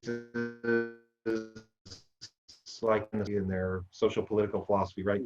These are all components of a worldview. Now, what you specifically place as a value for each one of these components is what comprises the column A worldview, the column B worldview, the column C worldview, right?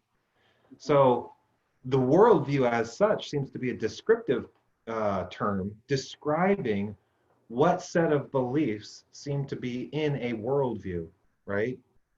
It seems to be, because this is the sort of how they often use the lens, the glasses analogy here, where the worldview is the glasses, and what you've got to do is kind of take out like the bad parts, right? But those bad parts are the things that compose their worldview. So in the worldview literature at large, it seems like even if they hold to, like, say, even if you could reduce austere nominalism to absurdity or something like that, or show that there's some internal incoherence or something like that. Well, William Lane Craig's worldview still includes that, right? And he's a Christian. I mean, unless we want to deny that he's a Christian, which I wouldn't think many people would want to do, it seems like that whole framing of the apologetic task to take these worldviews as blocks that can be struck down and ruled out as being completely incoherent doesn't take into account the fact that it's not just atheist worldview 1. There's atheist worldview 1, there's atheist worldview 2, atheist worldview 3, Christian worldview 1, Christian worldview 2. I mean, to the point where it becomes unwieldy. And I'm not sure how that approach, it sounds like you're maybe not taking that approach, but at least the presuppositionalists seem to take that approach. And I'm not sure how that approach is, if nothing else, practically helpful. Because I think what happens is a lot of times people who are listening to them feel like they're being, like it's a straw man argument against them, right? Or the other thing is like, well, if I hear one criticism of that approach from atheists saying something like, well, look, even if you defeat atheism, atheism doesn't entail physicalism per se. It could be an epiphenomenalist or something like that about philosophy of mind or whatever. There could be immaterial things. Just because I don't believe in God doesn't mean that there could be elves, I don't know, or fairies, you know, or angels and demons, but no God. So go ahead, I'm sorry. Yeah, to that point, in all the debates and lectures I've heard, I'm going to pick Bonson as an example. When he talks about the atheist, it's always a materialist, right? Right. Yep. Because I've heard his debate over the radio with a guy, George Smith, whose book I read. He has a book called Atheism: The Case Against God, and his debate with Eddie Tabash and his debate with Goldenstein, and also his published lectures, all atheists. are materialists. Mm-hmm. And I don't think that's helpful, because that's for my money, that's the easiest kind of atheism to knock down, right? Sure. There's more sophisticated versions of that, and Well, it seems to me like if you're going to destroy atheism as a not just the atheistic position, right, but in an atheistic worldview, materialism has to be entailed by atheism, right. such that when you such that if you destroy atheism, you destroy materialism as well. But if it's not entailed, if materialism is not entailed, then destroying atheism doesn't necessarily destroy the atheistic worldview as such, unless I mean, you could say at least it might knock down atheist worldview prime. But yeah, I guess that for me, that seems exceptionally, the apologist who takes that approach, rather than listening to how the other person's entire view is constructed and then trying to navigate that in a prudent way, kind of forces this person into this box where even if they do refute them, they're like that's a straw man. That's not me. I mean, you just refuted materialism. If you apply charity to it, right? We would feel very robbed if theists or atheists were claiming to refute Christianity, and what they refuted, if they, for the sake of example, let's say they refuted young Earth creationism, right? And say, see, I refuted Christianity, and we would right. say, well, that's a straw man, because that's not the essence of the view, right? And I think there's similar things going on there. Yeah. One of the guys that William Lane Craig debated is a Platonist, Eric Weilenberg, or moral Platonist. So, so the way Craig approached that debate is different from if you were to approach somebody who's a physicalist. He argued that not existence of moral, absolute goodness, because Weilenberg grants that, right? Not just mere existence, but our ability to know them is better accounted for on theism than on, atheism. I think that's the way he argued. So there, at least you're showing some kind of nuance. So if you have someone like Bahnsen, I don't know how he would have debated, but because we don't have an actual case.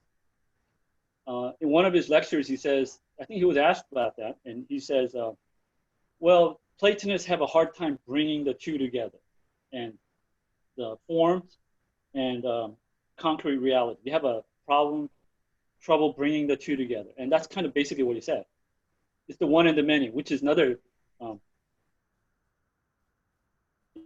issue that's often brought, which not really explored in sufficient depth, like what is the problem and how does and the claim is that the Trinity solves it.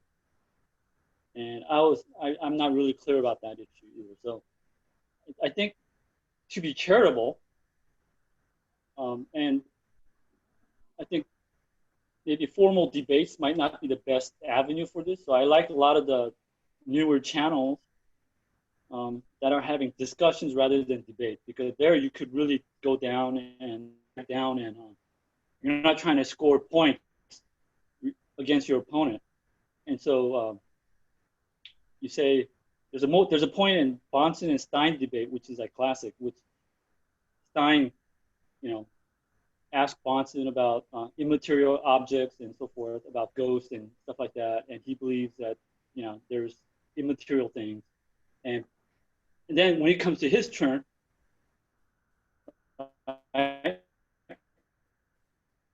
he's Bahnsen about, do you believe in immaterial things? And he says laws of logic, and that's what Stein was arguing about. And so there's on the tape you could hear huge applause, right? Yeah, people love that. That was like a real zinger. So if you're scoring a debate, oh man, Bahnsen just scored a major point against this guy. But if you're a truth seeker, and apologetics, I think, we're defending a God of truth, so we're not just trying to be sophists, we're trying to be defenders of the truth. If you're a truth seeker, then, okay, aside from that rhetorical point, you assume that this guy, this position that you're arguing against has to be committed to materialism. But why think that, right? So there would be that pushback, and Bonson would have to explain himself. But in that case, he didn't have to, because he was debating a materialist. Yeah, I think too, when I see James Anderson debating somebody online trying to demonstrate like that there are truth bearers, right? And that they can't be physical. Well, I mean, if you have an atheist who does believe in a truth bearer that's non-physical, maybe it's some kind of abstract universal or something. I don't know what they might account for, but if they did, well, then that approach wouldn't work. Now, maybe they can take another approach, but it does seem like that they do rely on this sort of like kind of rote. The transcendental argument does seem to rely on this sort of Platonism regarding universals, regarding propositions as truth bearers and things like that. And I don't know, just from a practical perspective, I'm not sure how effective that is. Now, you could have a classical apologist who does something similar, right? You could have a classical apologist who's a Platonist and demand that route. So I don't actually, now that I think about it, I don't know that that's necessarily a problem with them. Is one, that you need a triune God of Scripture in order to make sense of anything. That claim, I think, among classical apologists is probably one of the most controversial. Like, why do you think that? The other claim being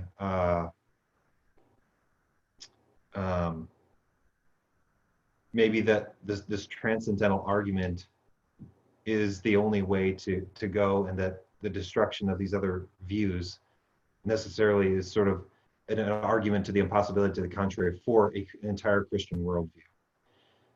I think those are the two claims that I think are problematic for the classical apologist. And it sounds like you're sort of on board, at least with the concern about worldviews. Is that fair to say?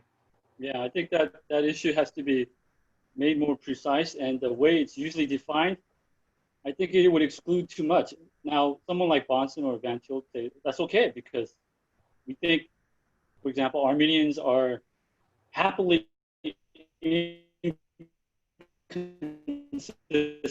I think the reason is that if they're consistent, they would be no better off than the naturalists. But they're happily inconsistent. But I think that yeah, go ahead. Well, because I also want to, whoever might watch this, I'm wondering too. I want to try to hit the points of contention between the presuppositionalist and the classical apologist. And one of them is this issue of you can't make sense of anything apart from this Christian worldview. And sometimes it's just stated that way, and that seems, maybe that's the more popular way of saying it. Is this something that you were trying to get at when you're talking about logic even is not neutral? Or is this a different kind of claim? So when the presuppositionalist says you can't make sense of anything apart from the God of Scriptures, and you're saying even logic is not neutral, do these claims come from the same line of reasoning, or you're asking about my view or their view? I'll ask you about your view. Like, do you think that those are the same claims? That you can't make sense of anything apart from a Christian worldview, and the claim that logic is not neutral? Are they motivated by sort of the same underlying philosophical concerns? They're related, yeah. Because if like the status of logic, let's say, let's use that example, is worldview neutral, so you could just, it's easily at home. It's as comfortable in any worldview setting you place it in. And I think that's obviously false, but between theism and non-theism. Then, now, using that, I think classical apologists would still say, well, you could get to a theistic conclusion or a conclusion that confirms theism using that. But then you wouldn't go that extra step of like arguing about theism question. I think there they would say, no, it doesn't have a bearing. And I think one point of difference between, I think, all presuppositional versus non-presuppositional is at that point, there is that extra step, right? Because these standards of reasoning are not worldview neutral. And if you want to go argue at that meta level that I was trying to suggest like earlier, so you have a worldview account, like what is it to reason on your view? What account? What's the story about why we should trust these things? When I think about modus ponens, it seems true. And you tell me that, well, it's because we have these intuitions. Why do we have these? Well, because they're leftover, they're byproducts of evolutionary survival, let's say. Then there's going to be pushback. I would push back on that, and there's a worry there. And now, like I said earlier, that I'm increasingly leaning towards a view that even their ontological status would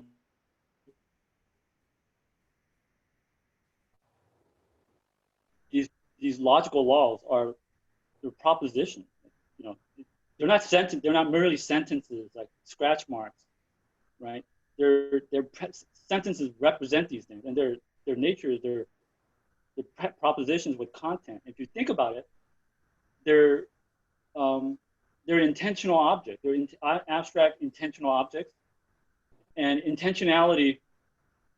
That's a whole nother problem in philosophy of mind. How do you account for intentionality? So people try to account for that naturalistic account of intentionality. But I think if you think that route it's not going to work, that'll be a long conversation. Then you're going to need sort of a primitive grounding in a mind, and right. Intentionality is an intrinsic feature of mind. It's mental. So, and when you talk about laws of logic, here's another thing. It's their cardinality issue. Like, there are views of possible worlds and possibility, which are conceptualistic, but they're sort of dependent conceptual activity. And one of the standard criticisms of that is you don't get enough laws of logic. So modus ponens, to use a simple example, apply infinitely, right? Infinitely many iterations, but nobody has done that, and we can't do that because no matter how much we do, it's finite. So we could only say up to a finite iteration modus ponens will hold, or something like that. So if you want to say no, they hold fully generally, necessarily, then and if you go with the intentionality view of propositions, then you're going to need a mind. And so what's the natural inference to? Well, you're going to need a mind, but you can't be a finite mind because you got way more laws of logic than we could account for by finite mental activity. So you got a, infinite mind. And I think that's how, that's the way I would go. And that's how Anderson goes. And well, along that line, and I'm okay with that. So this is your right. Well, this is your rationale for why logic isn't neutral, right? Yeah, because if you hold that as over against just Platonism, which is a view that I was comfortable with, but it bothered me that there was these abstract things that even God doesn't have anything to do with it, and they're just there, and there's an infinite many of them, and this is like the worry that's driving someone like William Lane Craig towards nominalism, because if you had a choice between that kind of Platonism, and that's what you need to be a realist versus a nominalist, then he thinks that's a lesser of two evils. Now, there's a middle road that Craig rejects for his own reasons, but it's conceptualism, not a human conceptualism, but a theistic conceptualism. We got a divine mind as the basis for these abstract laws, okay, to account for their intentional content. So that's the view I'm leaning towards. There's certain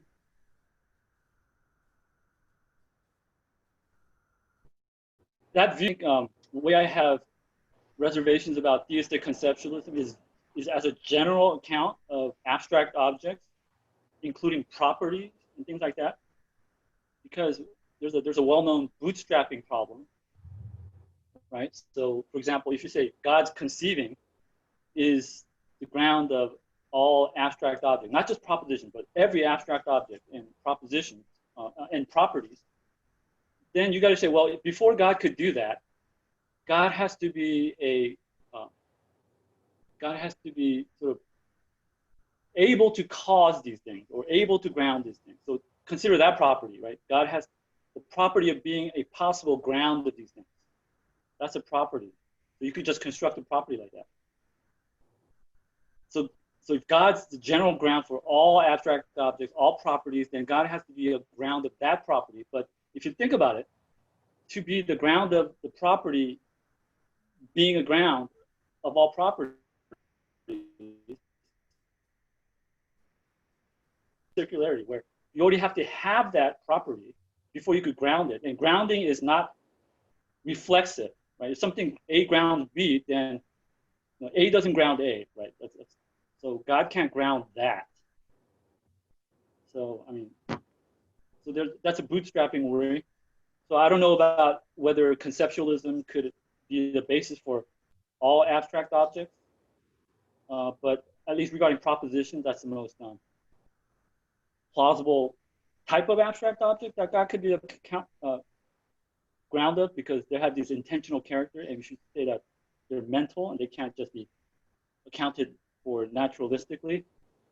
And there's far too many of them because they're abstract. So I think there's a plausible argument from logic conceived of as laws of logic conceived of as abstract propositions about what follows from what to a theism, not necessarily Christian theism, because I don't know how to get the Trinity in there as a direct, relevant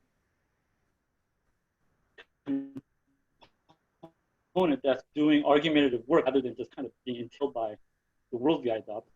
So, yeah, so I'm trying to draw it back to, because obviously these are, I mean, super interesting questions about God and abstract objects, and I am trying to see where you're going with that in terms of apologetic methodology, though, right? So, of course, as Christian academics, or if you're a Christian academic thinking in these areas, you're going to want to come up with some kind of way of accounting for truth, for logic, for knowledge, for all of these things, right? Granted, any Christian academic who delves into these matters wants to try to resolve them and have some kind of account for them. I think I'm trying to see how you're parsing out this particular issue with abstract objects bears on apologetic methodology, right?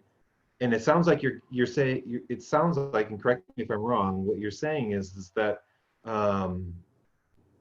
as you parse out problems in maybe difficult cases in logic, difficult cases in justifying modus ponens, difficult cases like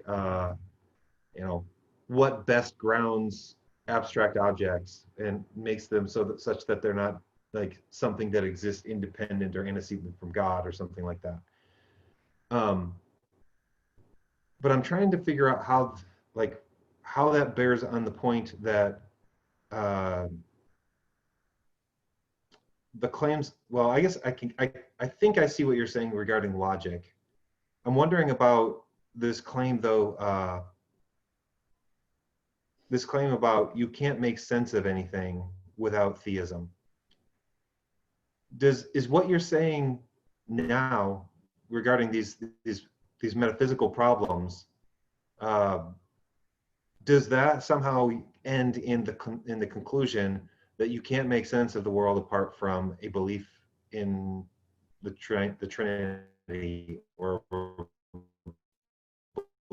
belief in theism? Yeah, I believe that's true, because God reveals himself that way. But that's not, that part is not going to be like a thesis I'm going to be arguing for. It'd be a more modest thesis. Now, about the making sense part, it'd be a very long conversation. But if you say, well, if you this is an ideal situation, but if you have somebody that agrees with you about, okay, there is logic, there's universal, it's not relative, there's not truth, not relative, and so forth, then you get to a point where now the last barrier is Platonism, something like Platonism, which is the most plausible alternative. But if you get past that and say, no, they're not just things that exist, but they have to be grounded in a mind. If you get that point, then I think you're pretty much way home, because then only thing that could ground it is because of their cardinality issue. There's so infinite many of them, and we can't do that, right? So you need an infinite mind, and call it whatever you will. It's going to be God. Or whatever. That's not, not going to be dealt with by that argument. So that's why I like a cumulative case. And so what this basically adds is one more arrow in the quiver of the apologists. Like, cumulative case. Well, now you got the argument from logic and rationality. And, that's an extra little weapon that you could use. And since it's special because, in a way, because it deals with the standards of reasoning that would go in adjudicating all these other arguments. Like, that has to be assumed in all these other arguments. And that very thing lean towards theism and gives support for theism, then I think that is that's a good case. I mean, that's definitely not a issue. Might not have to be brought up every time, right? But that is out there as a possible tool to use, and that's good. And whether the part about whether that means theism is necessary to make sense of anything. Well, I guess that means if theism is required to account for make sense of logic, their nature, ontological nature, then I guess that would depend on, do you think rational inference is necessary to make sense of anything? I don't know, maybe. I think you do, as long as you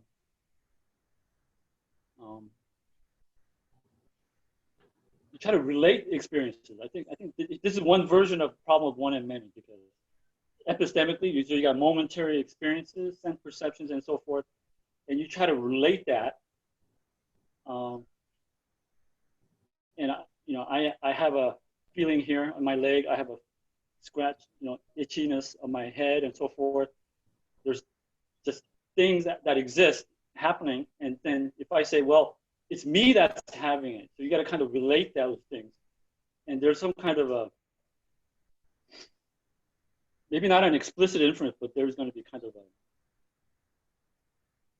you realizing that those are both belonging to, they both belong to you, right? Is going to require some kind of matter. Okay, that's that you encounter. In that way, I think you would, yeah. What? I'm sorry, I missed the last part there. So far as you making sense of your experiences, right? Because I have buzzing, blooming sense perceptions all over the place, and so I'm trying to unite them, and I'm trying to exclude certain things as not me, and so forth, and certain other things as occurring in me, and so forth. To do that, you need inferences, whether they're explicit or not. Now, without these things, you can't make sense of it, right? Because then you'd be literally limited to a momentary time slice, right? Just that single self. And how do these things relate across times and at a moment?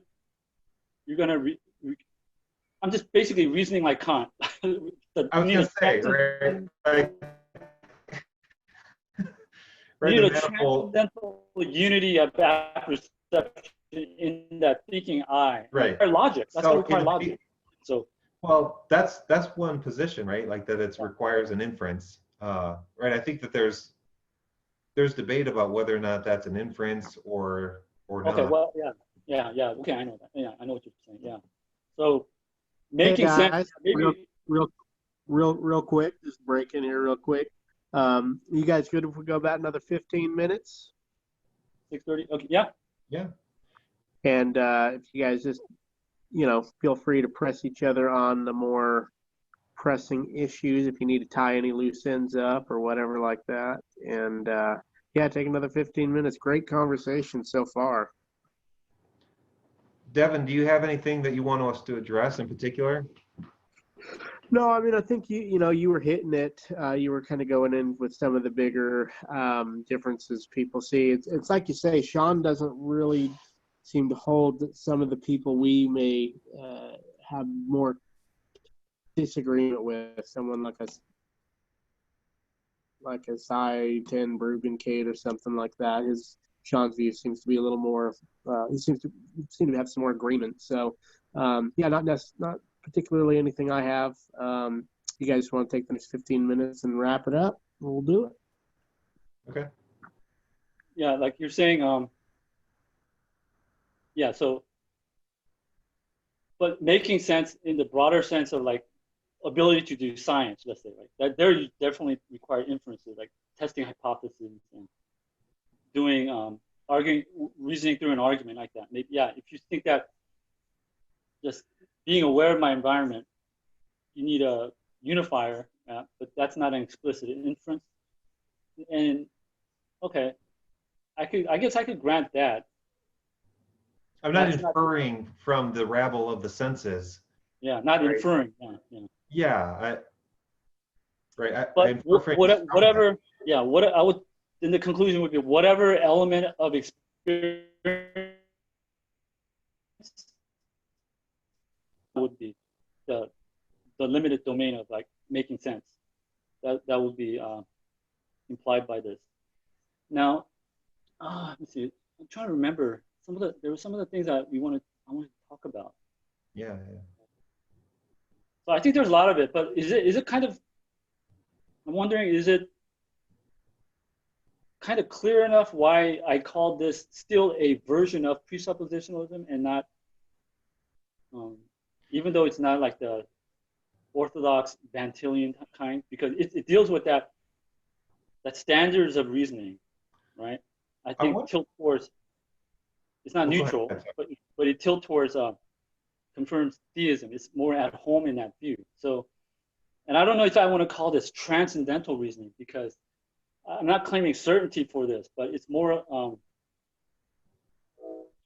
like a theoretical. So you got two hypotheses that purport to account. Okay, first, these laws do need accounting and trust them and what their nature is like. You got naturalism, or you got some kind of pantheism, versus theism, and you adjudicate them by sort of regular criteria of theory adjudication, like simplicity. They're not being ad hoc, they're being natural. So and abductive kind of like that. Yeah. So I think my view is more of a abductive type of reasoning than transcendental per se. Yeah, I think you certainly don't come across as a strict Van Tillian or Bonson follower.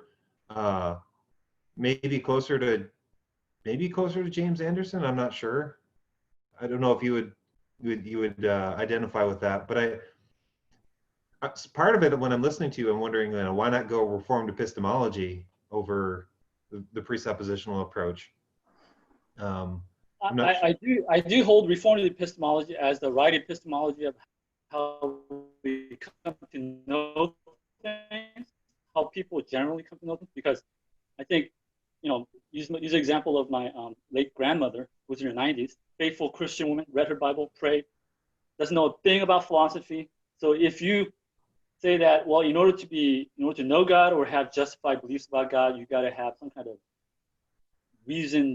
consciously reasoned argument or something for God, then she would be irrational. And I think majority of the case, how we come to know God is the Bible talks about the internal witness of the Holy Spirit and so forth. So sensus divinitatis. Yeah. So I do hold to that Reformed epistemology, but it's not a bare Reformed epistemology, because you could hold Reformed epistemology and hold that there's no good natural theology arguments, right? Yeah, sure. But I don't hold that. So I hold the positive part, but then I think that although it's not necessary, there are decent, plausible arguments for theism. Certain of them transcendental flavor about rationality and logic and so forth. So yeah, so Reformed epistemology, I think it's not itself like a apologetic view because it's consistent with various other views, I think. Maybe one view that's not consistent with is like a strict evidentialism. Sure. Yeah, like Yeah. where you just don't even need philosophy. Yeah, So can I clear up a few things about the classical approach? Because I don't, while the classic, so Richard Howe, for example, will talk about the difference between it. There's a sort of principled aspect of classical methodology and then a practical one. And the practical one may not actually differ in terms of like, yes, you need to have some kind of theism in order to believe that there is a word of God. There has to be a God. In order for Jesus to be raised by God, there has to be a God. So that there's certain, there are certain logical and ontological dependencies, right, in principle, in terms of the kinds of beliefs that make plausible or make even possible other beliefs that come downstream from those beliefs. So this is sort of the in principle claim, is that that there are these beliefs that are required in order for further beliefs to be adopted or made plausible or possible even. Now, in practice though, I mean, you go up and say, hey, you're a theist? Well, I'm not going to try to argue for God's existence. You know, what kind of theist are you? Oh, you're monotheist. Okay, so let's start there, you know. So in practice, we could start anywhere along the line of dependencies, logical or ontological dependencies, right? I'm not sure if that really differs that much from maybe your approach, since you're open to like classical arguments and stuff. But I don't think a classical approach would have any problem with starting somewhere, depending on where that person is. And like the Reformed epistemologist, and even like the presuppositionalist, the classical person can say, look, we understand the importance of philosophy. We're arguing about the resurrection, but what we're seeing as we do this is that you have this sort of underlying philosophical commitment to physicalism or something like that. Well, now we need to take a step backwards and go deal with that, right? So I think the only people who maybe are not inclined, or maybe some old school evidentialists who are not inclined to do that. So I think the classical method might be in keeping with kind of where you're going with that. Seems like we agree that there are at least common grounds, even if they aren't neutral. I think the classical method does, as far as I understand, the classical method does take logic to sort of transcend these worldviews and be some kind of arbiter between them. I don't know though I'm not sure, even if we account for that arbiter and even resolve certain nuanced philosophical problems in philosophy of logic by reference to theism, I'm not sure why we need that account in order to use the tools of logic to adjudicate between various worldviews. Yeah, and I think you use something without accounting for it, right? Because it's like somebody could be more. I mean, this is familiar issue. Somebody, when you sometimes argue against an atheist or with an atheist that, you know, give the moral argument, their comeback misunderstanding based on a misunderstanding is like saying, well, does that mean I have to believe in God in order to be moral? And we say, no. Right. To account for that. So similarly, yeah, you don't have to. So naturalist or somebody who doesn't try to ground logic in God or give an account could still use it. Yeah, you don't have to. But it's when you ask about, okay, what about these? These have peculiar natures. So what makes sense of that? So at that level, yeah. And that's why I wonder maybe if there's some, like, from a classical perspective, if the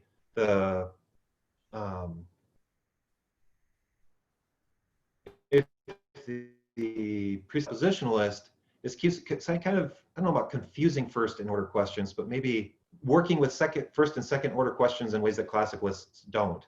So like you said, you don't need to give an account, a meta account of knowledge per se, in order to have knowledge. And when a presuppositionalist like Bahnsen comes across and says you can't make sense of anything unless you adopt or unless you assume the Christian God, it sounds like he's doing exactly that.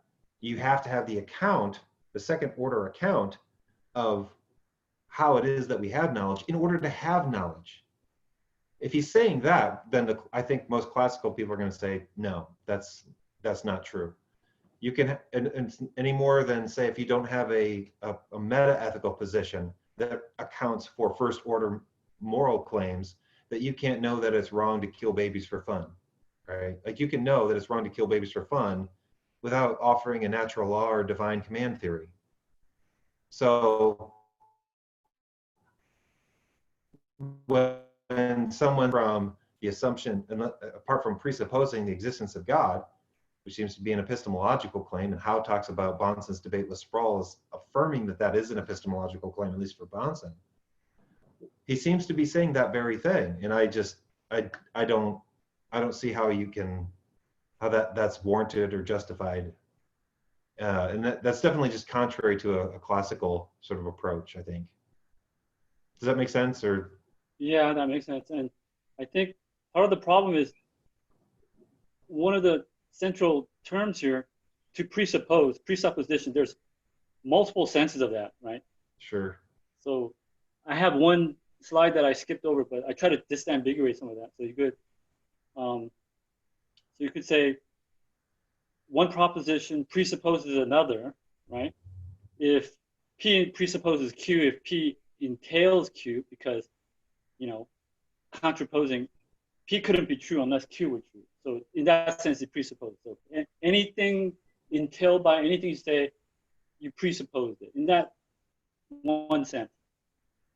Another sense, more robust sense, is to presuppose one proposition to presuppose another is, in order for that proposition to have any kind of truth value, then you need to presuppose it. So classic example in philosophy of language is about how do you make sense now, currently, of the sentence, you know, how do you analyze the present king of France is wise or bald, right?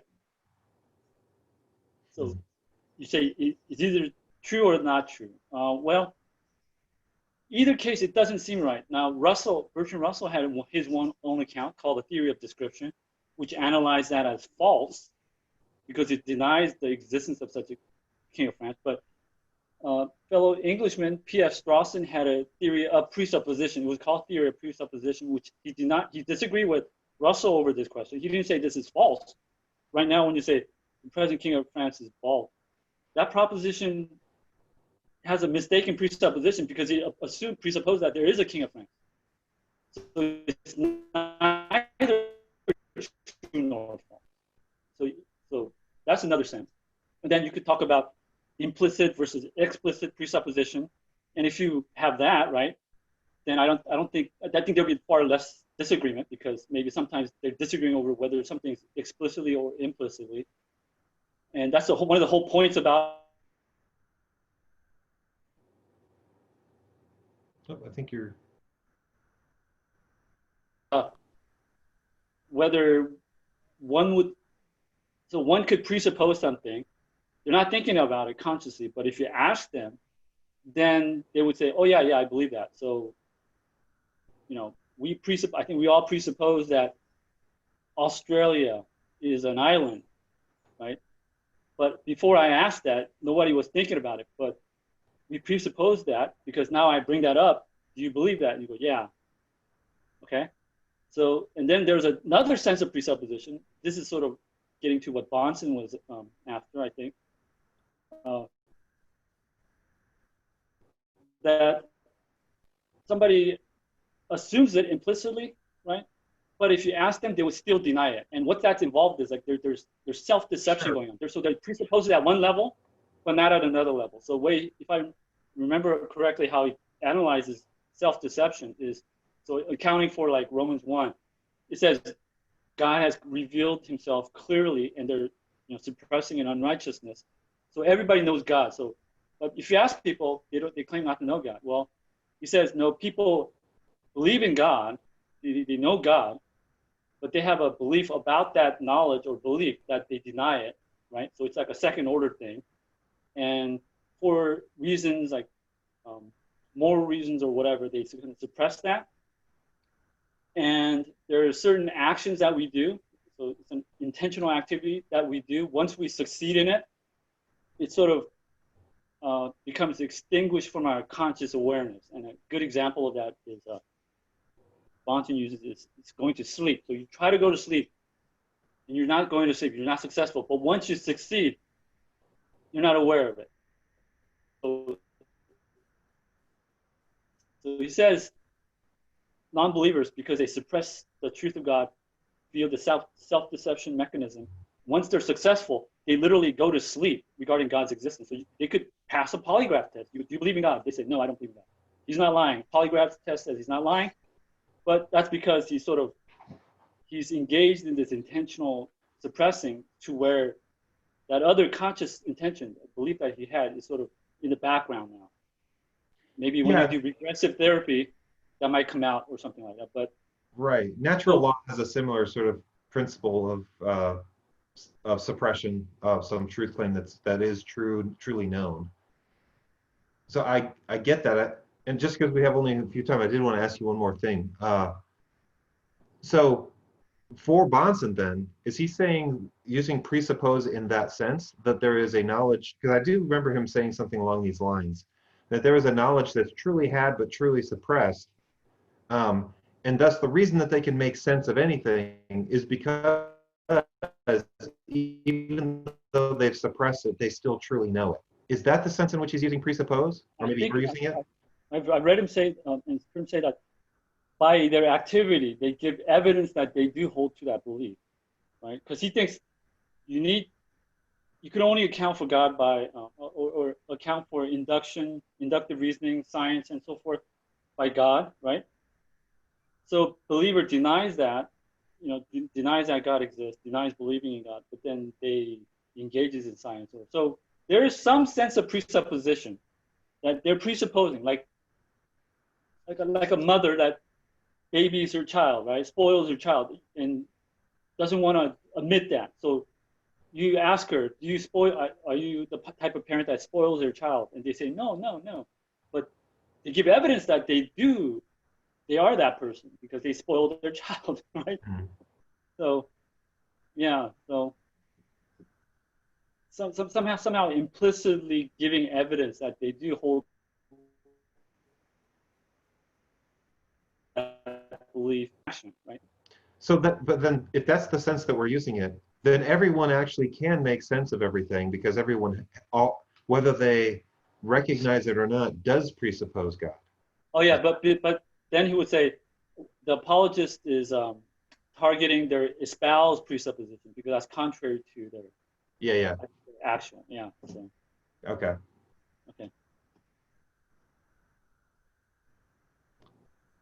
All right, guys.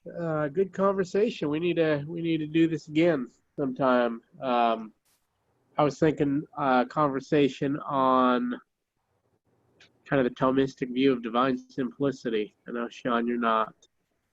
Don't necessarily agree with that. Maybe a fun conversation down the road if you guys wanted to. Yeah, I do hold to some version of simplicity, but I don't. If I understand the Thomistic view, that's kind of a little stronger than I think I hold. Right. Sure. Yeah. Well, maybe we'll off camera we'll talk it out. And that's okay too. And that's another interesting discussion that's kind of hot on the topic list right now. So, but anyway, folks, I appreciate you all joining us and hope this has been informative. Big thank you to Matt. Big thank you to Sean. Look forward to doing more shows with you guys in the future. And really appreciate, you guys are very level-headed, calm. You're able to really kind of model how to have these important discussions, because at the end of the day, you guys are brothers in Christ, and, they're important topics, but, still can agree or can disagree, but do so in a loving way. You guys want to add anything before we close? No, I think we covered a lot of ground. Hopefully it was helpful. Yeah. Thank you really much, John. Appreciate it. Yeah. If anybody watching wants to get a hold of you guys or see any of your work, where can they do that at? I guess through you, I don't know, Facebook. I don't really have a big online presence. Um, Okay. If you guys want to email us at melissapalou.rashifisti.org, give my wife's email instead of mine. Feel free to do that, and she can get you guys in contact with these guys. So appreciate it. And next time you see us, we'll be at Winthrop University. God bless.